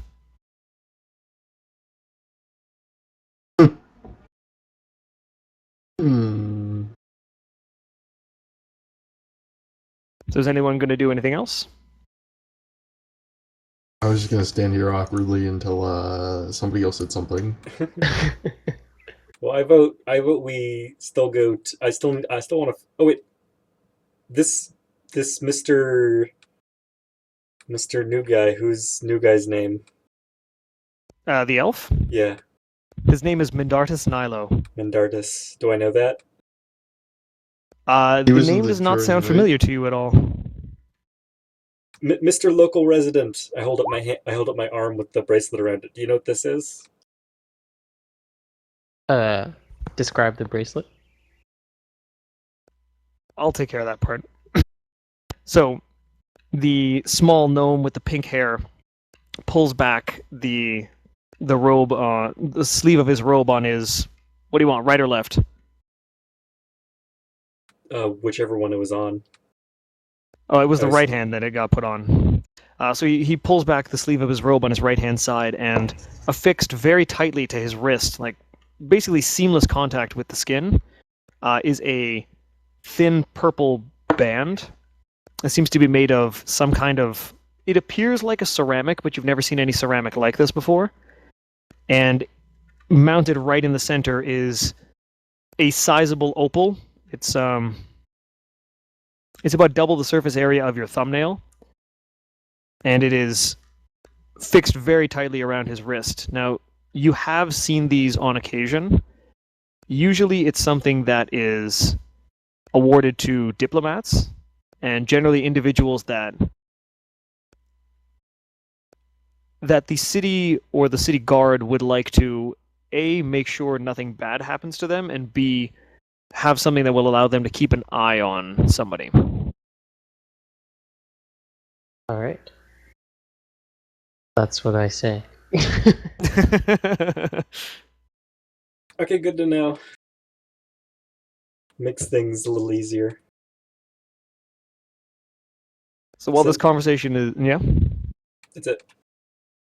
So while the conversation is going on, the human individual has salvaged whatever he can from the corpse of this monster,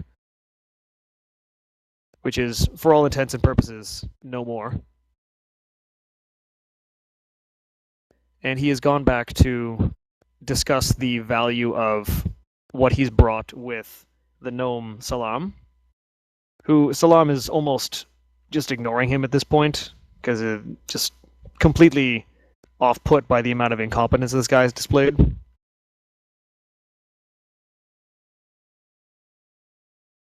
and after kind of hushing this guy momentarily, he turns back towards the group and says, "If you happen to find yourselves in the forest,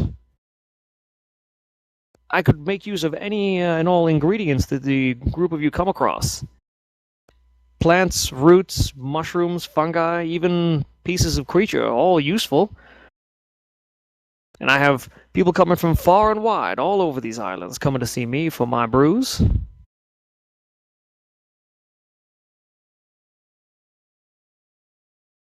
Yes, sir, Mr. Gnome, sir. "Well, thank you kindly." And he finishes packing up the remainder of what he's buying off of this individual. They exchange a small amount of gold, and then Salam walks back into his herbalist shop and shuts the door behind him, flipping the open sign to closed temporarily.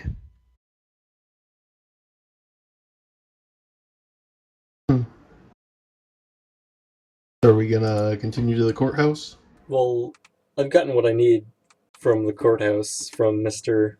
Didn't you want to figure out who wrote that letter, though? Well, we already have a good idea. Okay. What's next? We need to report to. Who did we need to report to whenever we do a good deed? The quartermaster. Quartermaster. Let's go talk to Mr. Quartermaster. I look at the new guy and say, "Hey, new guy, Yes. do you know where we can find the quartermaster?" No. You do know the answer to that question, and it would be at the yes. courthouse. Courthouse, of course. To the quarterhouse. And the parade of you move down across what you now know is, or again, what Mindartis remembers is called Scholar Square. And as you are all crossing this area, those of you who decide to look into it, you see hanging the tabards that hang in this area. The emblem for this region of the city is that of an open tome and a quill on the far right-hand side, and a hammer underlying all of these things laying on its side.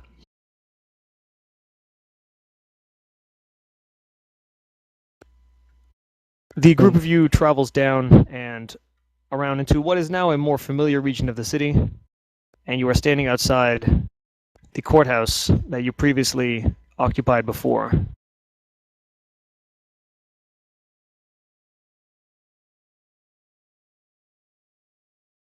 You mean The the group of Hall you- of Nightmares? The Hall of Nightmares? It wasn't that bad. I know. So the group of you disappear into, or you walk up the several stone steps, taking in the large, thick stone columns that support the exterior of the courthouse itself, which comes up to meet at a very wide triangular roof. As you go inside, and again, you are greeted by the familiar sight of the large brass statue of the scales balancing on a hammer that is resting on its side, which you come to understand, well, in Mindartis, you recognize this immediately as a symbol of the god of justice that is worshipped in the city. And I was going to make a roll for this, but never mind. And just through asking different individuals that work there, you are eventually directed towards the quartermaster, who is occupying one of the offices on the upper levels. So as you are all walking up the staircase heading towards this individual's office, you pass by portraits which you have seen a number of times now. And you recognize an elven individual and two half-elves, one of whom stands out very keenly to Big Mo, Pedwin, and Mindartis, but for different reasons. Mindartis recognizes this individual as the first king of this kingdom that he initially sought out based on the rumors of cohabitation of all the different species. Pedwin and Big Mo recognize this individual not by their name or their contributions, but as the individual that was addressing the assembly in the dream when they awoke in the jail.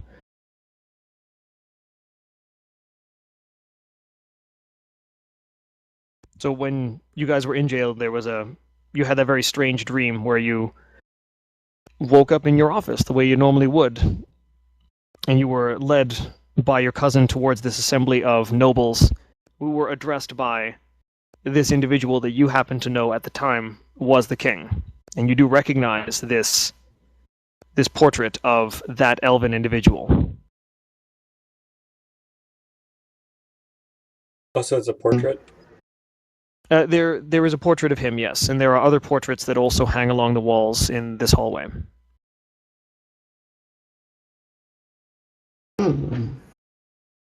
Fascinating. To the So quartermaster. you guys find the office of the quartermaster. It's simple enough. A bronze plaque emblazoned across the door saying quartermaster. And you open up the door, and there is a very fat, very, very fat human that is just sitting behind a desk and looks up at you with a combination of confusion, surprise, and a little bit of suspicion. And you see him brush a little bit of food away from his face as he kind of sits upright and fixes his shirt as he's sitting there and, yes, can I help you? Yes, hello, Mr. One and a quarter master.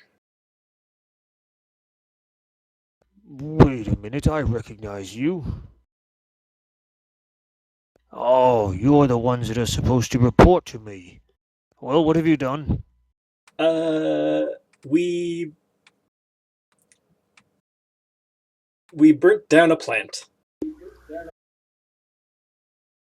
You would? Don't worry, it was a very evil plant. Your I spy, chopped it in half.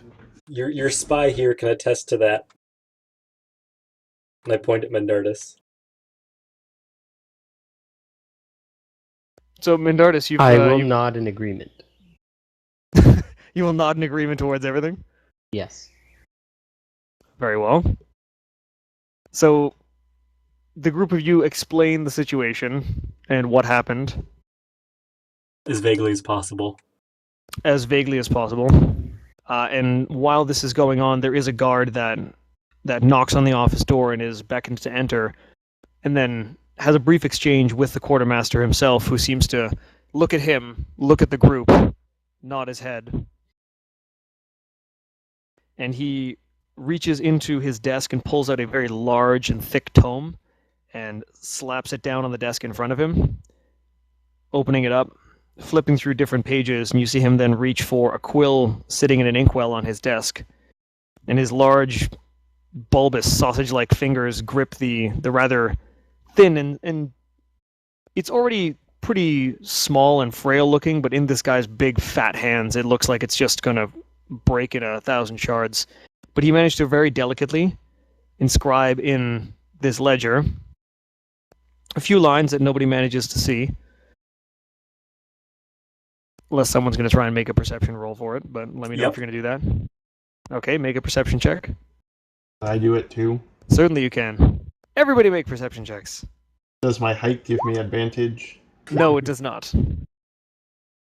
If I'm not going to give Pedwin disadvantage for his height, then I'm not going to give you advantage for yours.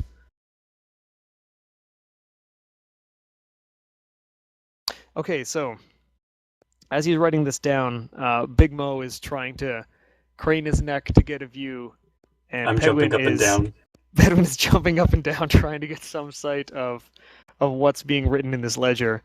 But Mendardus' very sharp elf eyes see that this individual is transcribing the descriptions of the people that have walked into his office and the report of what's happened that his officer came in to talk to him about.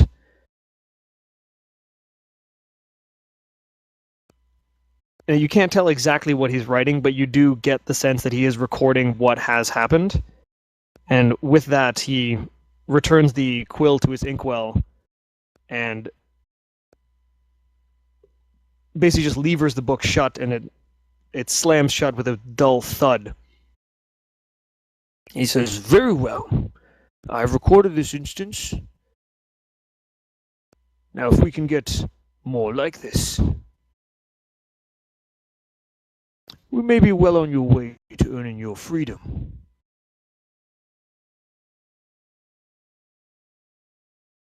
But I have business to attend to, so if there is nothing else you wish to report, please leave my office. I want to do something very evil. What do you want to do? I want to. I am considering going invisible outside this room, sneaking back in, and then waiting till it leaves, and then writing in our names, more good things we've done. Are you going to do that? I'm considering it. All right. Well, the quartermaster kind of gives a very dismissive wave, as if this is barely worth his time, and beckons you all to leave his office. I'm gonna do it. Okay, I'm gonna walk out, and right before I leave, I'm gonna turn around. You said he was heavy, right? He's a big fat guy. Right before I walk out or get out the doors, I'm gonna turn around. And I'm gonna go. By the way, you should lose some weight. Studies show being overweight leads to a shorter lifespan. I'm gonna take that opportunity to go invisible. Okay, so Pedwin, I want you to make a stealth roll with advantage. As you're saying this line to the quartermaster, he shakes his head, kind of taken aback, and almost as a demonstration of the point you're trying to make, like his big, thick, heavy jowls and like the rolls on his neck just kind of undulate and jiggle back and forth a little bit as he gets this like incredulous look on his face, like somebody actually would say this to him. He comes back to you with, "And studies have shown that insulting the quartermaster is a great way to shorten your lifespan." I'll laugh and say, I won't say anything. I'll laugh and walk out the door. What is the stealth roll for? I'll chuckle. the stealth roll is to see if you are at all detected on your way in and the subsequent time you spend hiding in the office. Okay.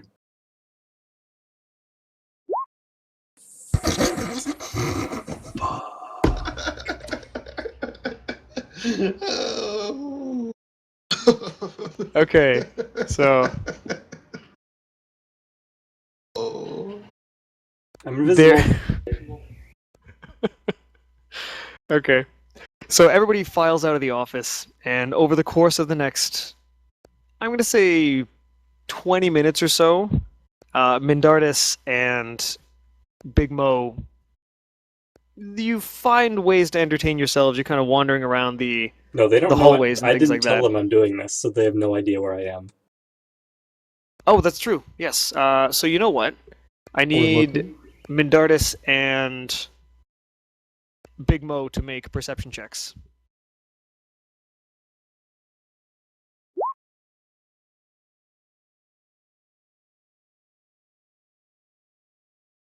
So, as the two of you are leaving, both of you manage to spot out of the corner of your eye Pedwin kind of pulls himself off to the side and mutters a quick incantation and then vanishes.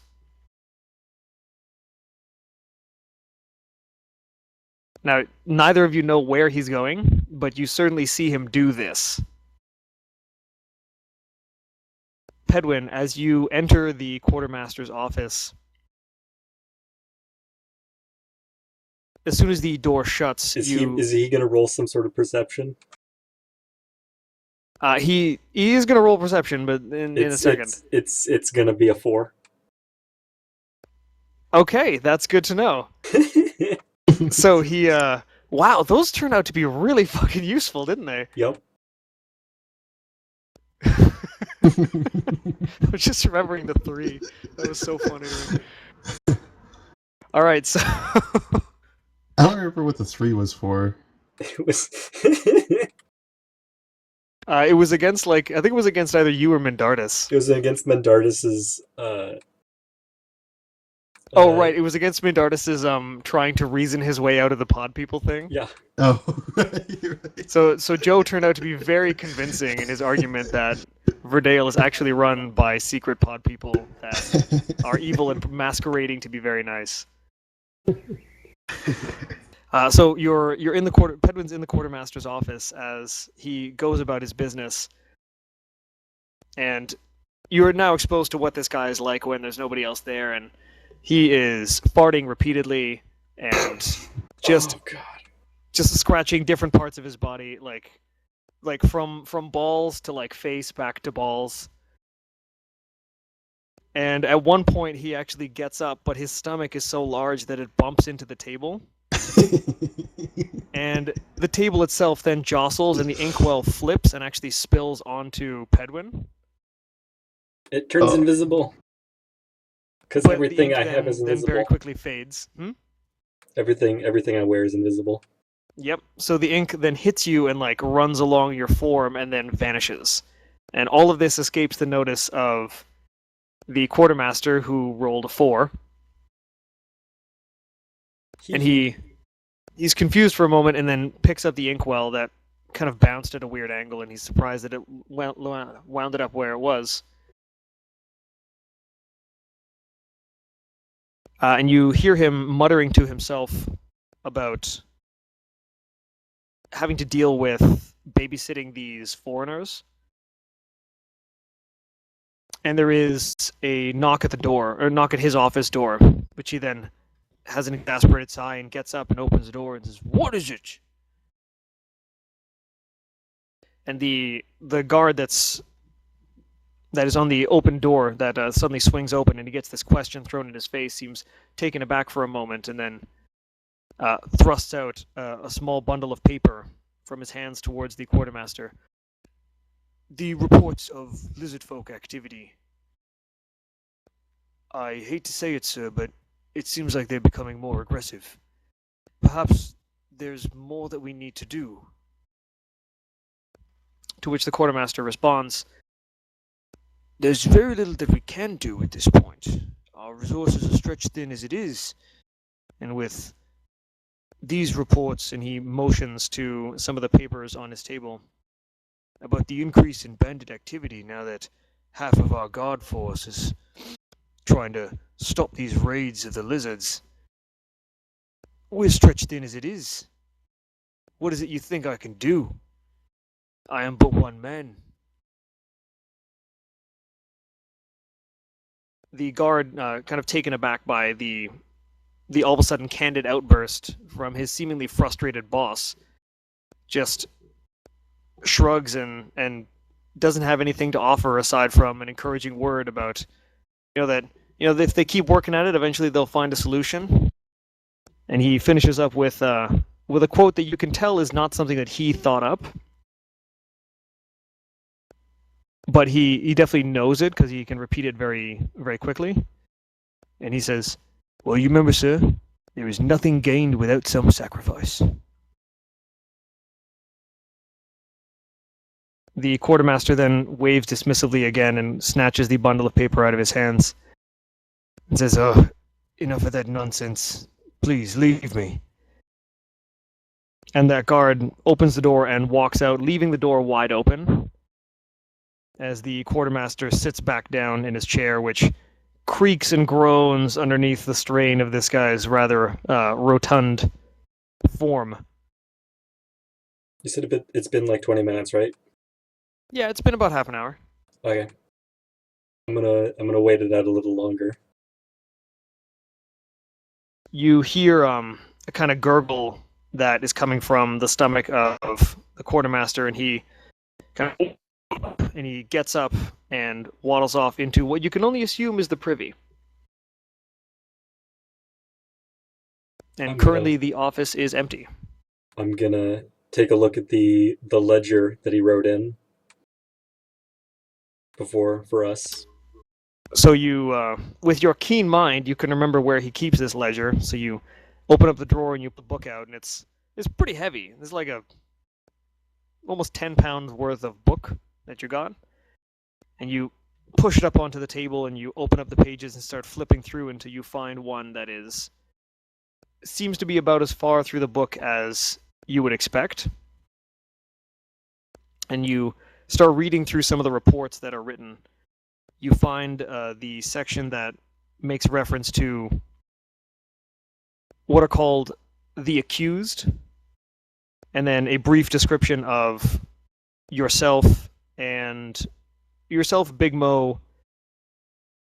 It is noted that the dwarf is not present, and the robed individual known as Burnley is not present. Those two notes are made. And you see a small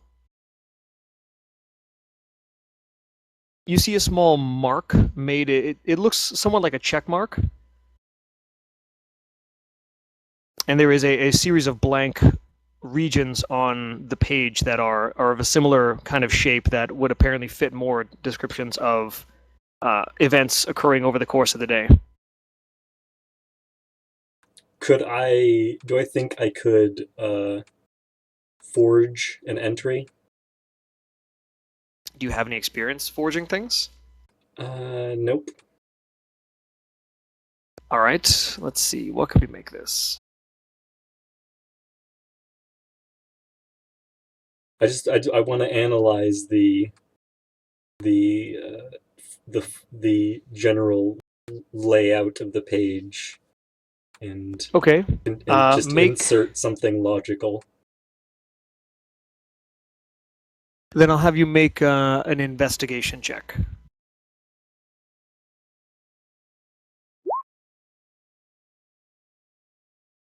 Oh, very nice.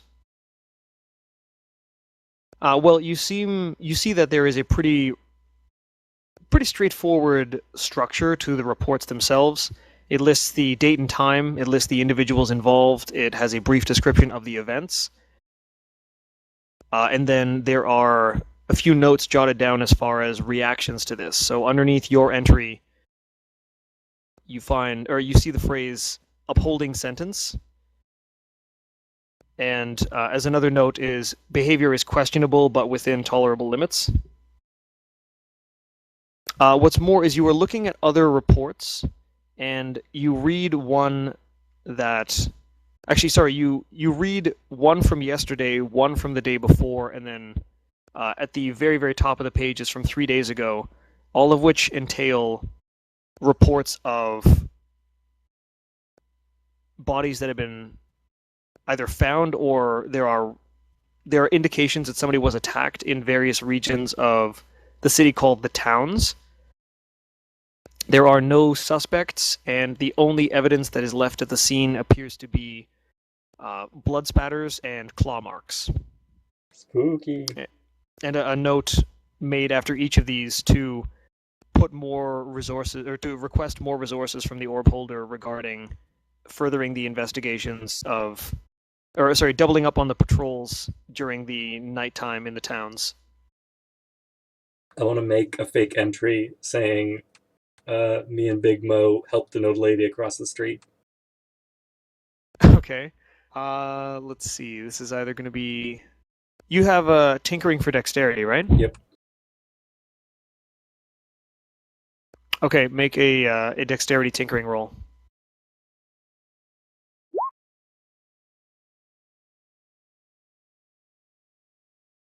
All right, you managed to write into it. You managed to write into the book an entrance describing just being a good contributing citizen of the city and helping the elderly.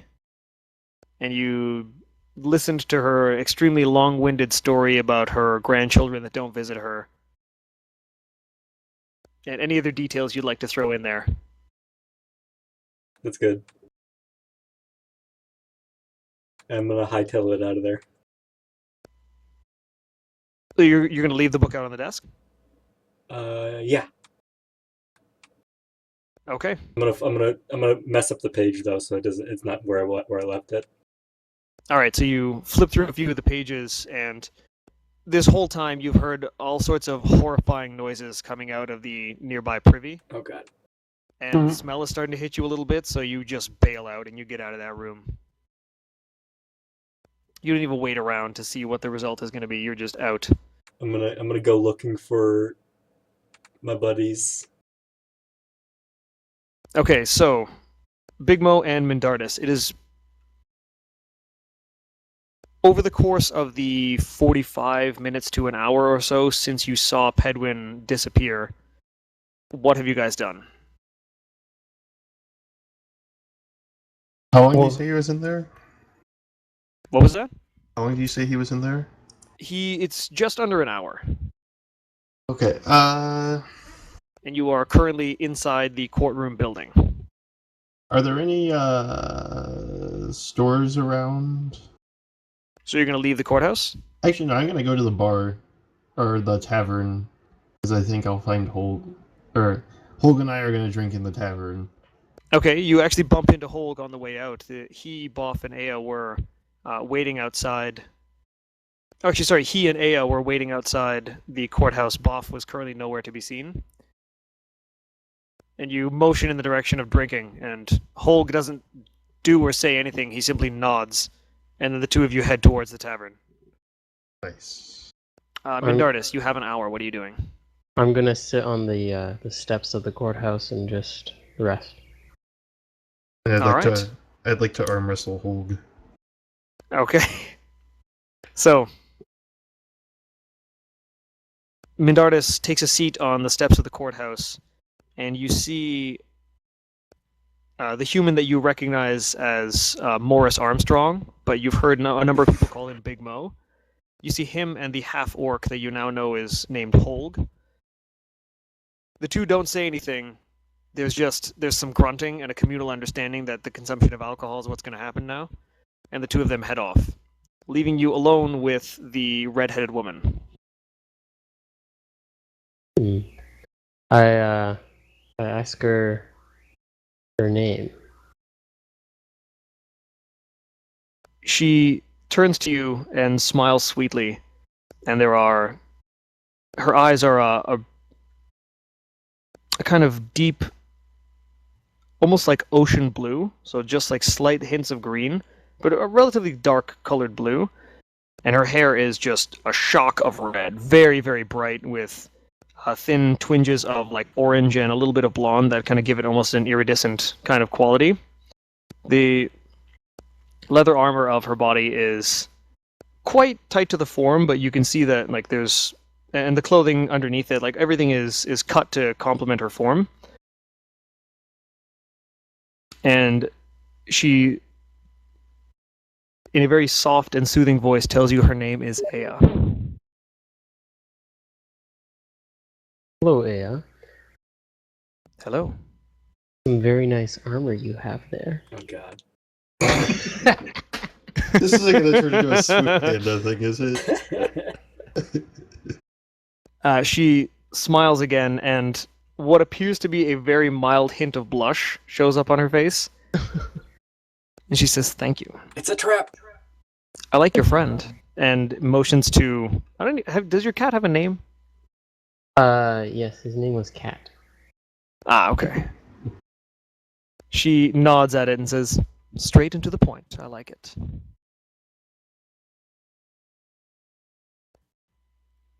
Mindardus, make a perception check.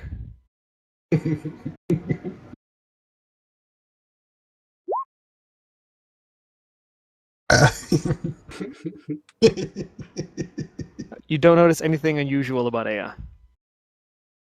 She seems to be just a very pleasant human woman, albeit a little bit on the quiet side.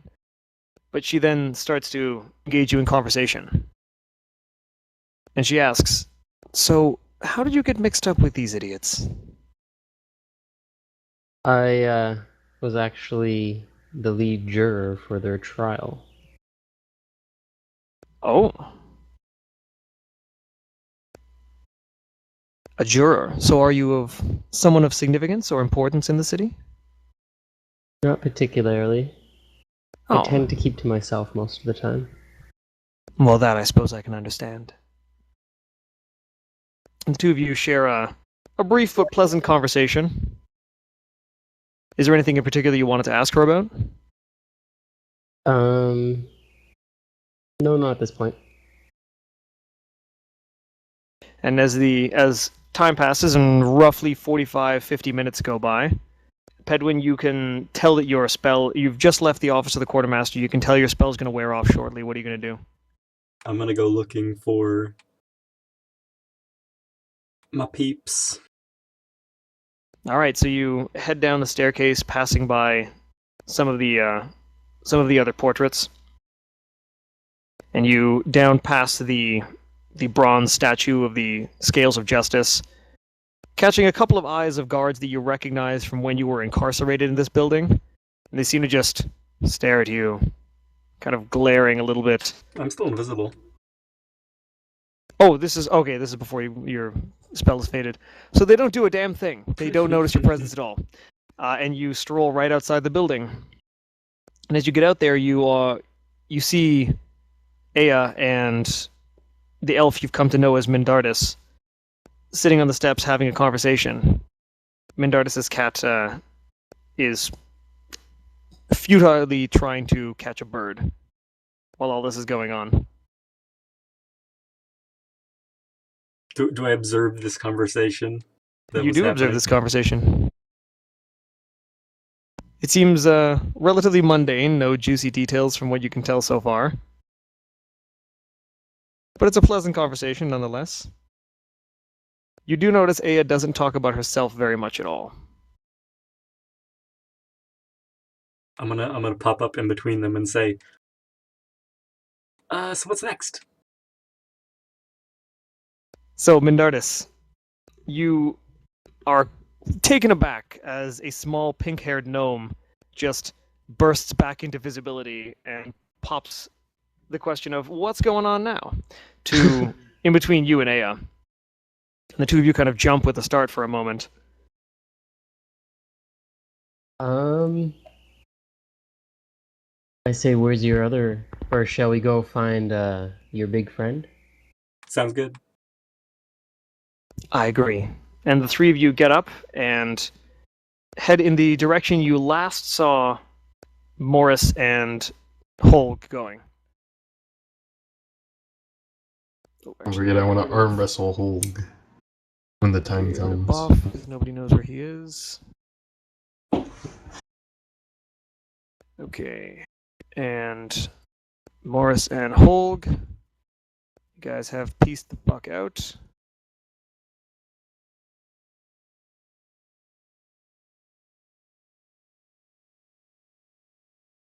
Okay. So the three of you pass back up through Scholar Square. You actually cross over the site of the battle that you all had earlier in the day. It's getting close to noon now. And there are a number of individuals that have congregated back in the square. A few of them are guards, seem to be taking reports of what happened. You managed to catch snippets of conversations regarding people talking about how they saw individuals matching your description fighting to try and stop this creature. So there seems to be some degree of acknowledgement as to what you guys contributed as far as the populace of the city is concerned. And Mindardus, you are led by Pedwin and Aya down the coastline, past the customs office for the docks, along a large sewer grate, and you stop outside, or you briefly pause outside some of the docks, where there is a very large ship that is currently moored, and what you actually, and Pedwin, you didn't notice this till now, there are rather considerably large chains that are currently affixed to the ship that are basically mooring it to very large and thick posts embedded in the coastline. And Mindardus, this strikes you as especially strange because you've never seen something like this before. There is a huge fish just floating in the water next to a dock. Is it dead? No, it is very much alive. It is looking around, it blinks occasionally. It is a living, enormous fish. A blinking fish? The tide fin blinks, rather? the Tidefin blinks. Wow. So, Mindardus, as you get closer, Ooh. you start to see that this fish is not... It doesn't look like a regular fish, not just because of its size, but its skin is not skin. Its skin is actually wood. But the wood is a purely organic form. It looks like a fish made out of wood, with very dark glass beady eyes that don't really seem to fixate on anything, but the head kind of turns around as if this creature is taking in its surroundings. And occasionally a thin eyelid will cover over and then retract over the glass. Am I the only one who hasn't seen this before? You are the only one that hasn't seen this before, because Aya doesn't seem to bat an eyelash, Pedwin doesn't even seem to react to it either. But you are just stuck dumbfounded. Your cat is just staring at it. I stop and go, guys, are you seeing what I'm seeing?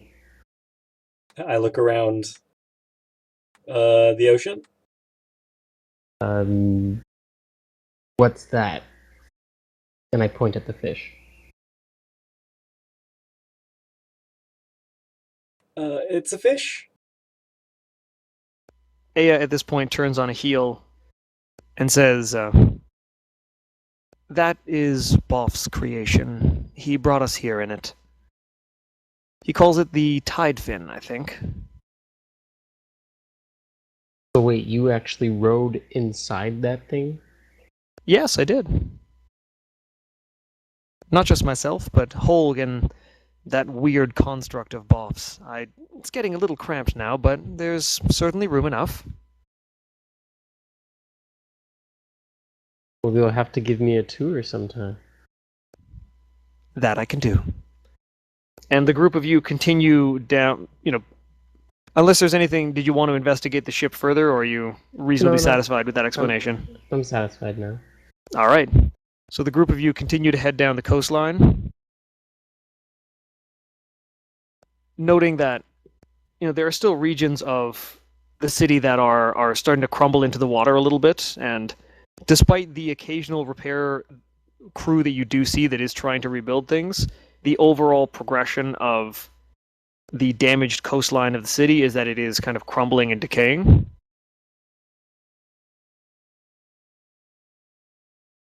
As you reach a portion of the city where part of the sea wall still exists, it's like the rest of the city's walls. It's quite tall. It's about 20 or so meters, and there are guard posts on any regions of it that are still structurally sound enough to support a guard post. A few buildings line the outside edge with the back of the building right up against the wall itself. There is a relatively large hexagonal-shaped building on the right that music is pouring out of, and you can hear loud cheers and the boisterous sounds of people enjoying their noonday meal and more than a little bit of ale. All right, Big Mo. You have been drinking in the tavern for getting on close to like 40 minutes or so. Yeah. So you're a couple steins in already, so is Holg. And he's really not letting that whole stronger than him comment slide, because at every opportunity he is either trying to challenge you to chug your drink, or anytime that you go up to the bar to order another one, he tries to edge in a little bit more and lean over further, and clearly there's just some macho bullshit posturing going on until eventually he finishes his drink. And actually, you know what? Make a Constitution saving throw.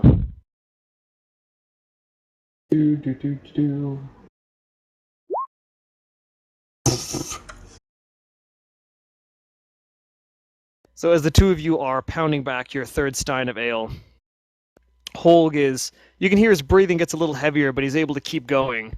You get about halfway through yours before it kind of catches in the back of your throat, and you cough and sputter, and a little bit of it sneezes out of your nose. At which point Holg gets a good bit of a chuckle, and he's got one hand resting on his belly as it shakes back and forth with his laughter.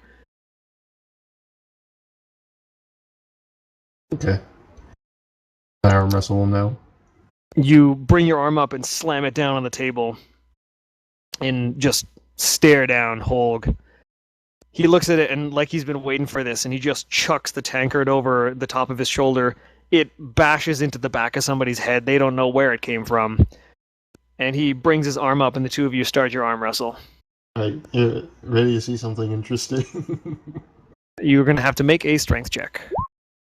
I'm gonna rage. All right, that gives you advantage on strength checks. Yep. Oh, please, God, of rolling die. Here we go. I didn't even need to rage, but I did anyways. So, as the two of you begin your arm wrestle, you bite down on your own lip, and this shock of pain shoots through your body, and that kickstarts the adrenaline surge that you normally feel every time you're going into battle. Flex and tense, and all the veins in your shoulder and your arm and your chest start to bulge out, and the furs that you have covering your body are doing little to conceal the raw amount of muscle that's getting put into this.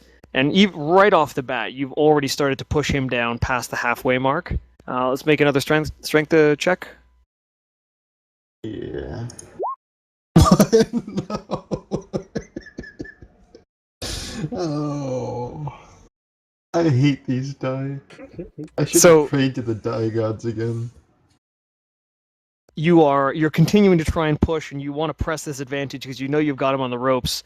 And he looks at you, and he's not actually breaking a sweat at this point. And then this big, toothy grin spreads out across his face, and the force that he grips your hand with is almost enough to start crushing it. And he just pushes you back up to halfway, and then starting to get you past halfway. Now you're kind of on the defensive here. Make another strength check. Oh.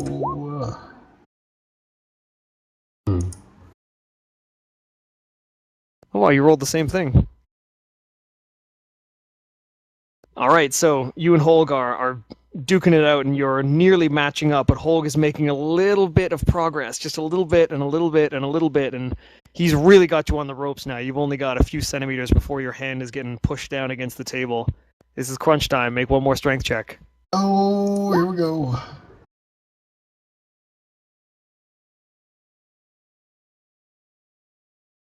All right. For a brief moment, Holg looks at you, and you feel his grip lax a little bit. He looks at you and says, "So we putting any money on this?" I'll, how much money do I have?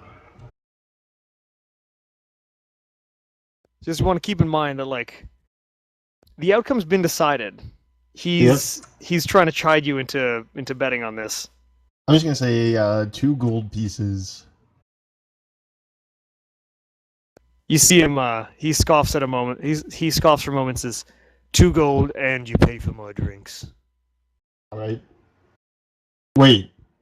Then you pay for mine if I win. Deal. and with that, he slams the back of your hand down against the table, and then stands up, both arms raised in victory. Damn. I know what he... will you tell me what he rolled? He rolled a 21, and he actually... So the first strength check you guys did... Okay, yes. So the first strength check, he rolled a 9, and you rolled 20 with advantage. The second one, he crit on, and you rolled the 7. Mm-hmm. The third one, you rolled a 14, and he rolled a 17. And then the last one, he rolled a 21, where you rolled an 18. Damn, he must be strong. He is quite strong. Alright, so how much money do I lose? I lose 2 gold. So you lose the 2 gold, because that was part of the bet. And there is... Yours and his drinks put together come to 10 silver, which is 1 gold. So 3. I'm just gonna take away 10 silver. Hmm? I'm just gonna take away 10 silver. Works for me. Yeah, and then I'm gonna say, at least I know I can still beat you in a fist fight. He chuckles for a moment, and he says, We yet to have the rematch on that one. At which point the doors are pushed open, and Big Mo, you see Aya, the elf you now know as Mindardus, and you can tell where Pedwin is because there's a gap in between Aya and Mindardus, but you can't actually see Pedwin. You just kind of assume that he's there. It's the fuzz. Cheese it. You say that, and this look comes over Holg's face of like very real concern for a moment, and he whips around and then sees who you're talking about, and you see this wave of relief wash over him.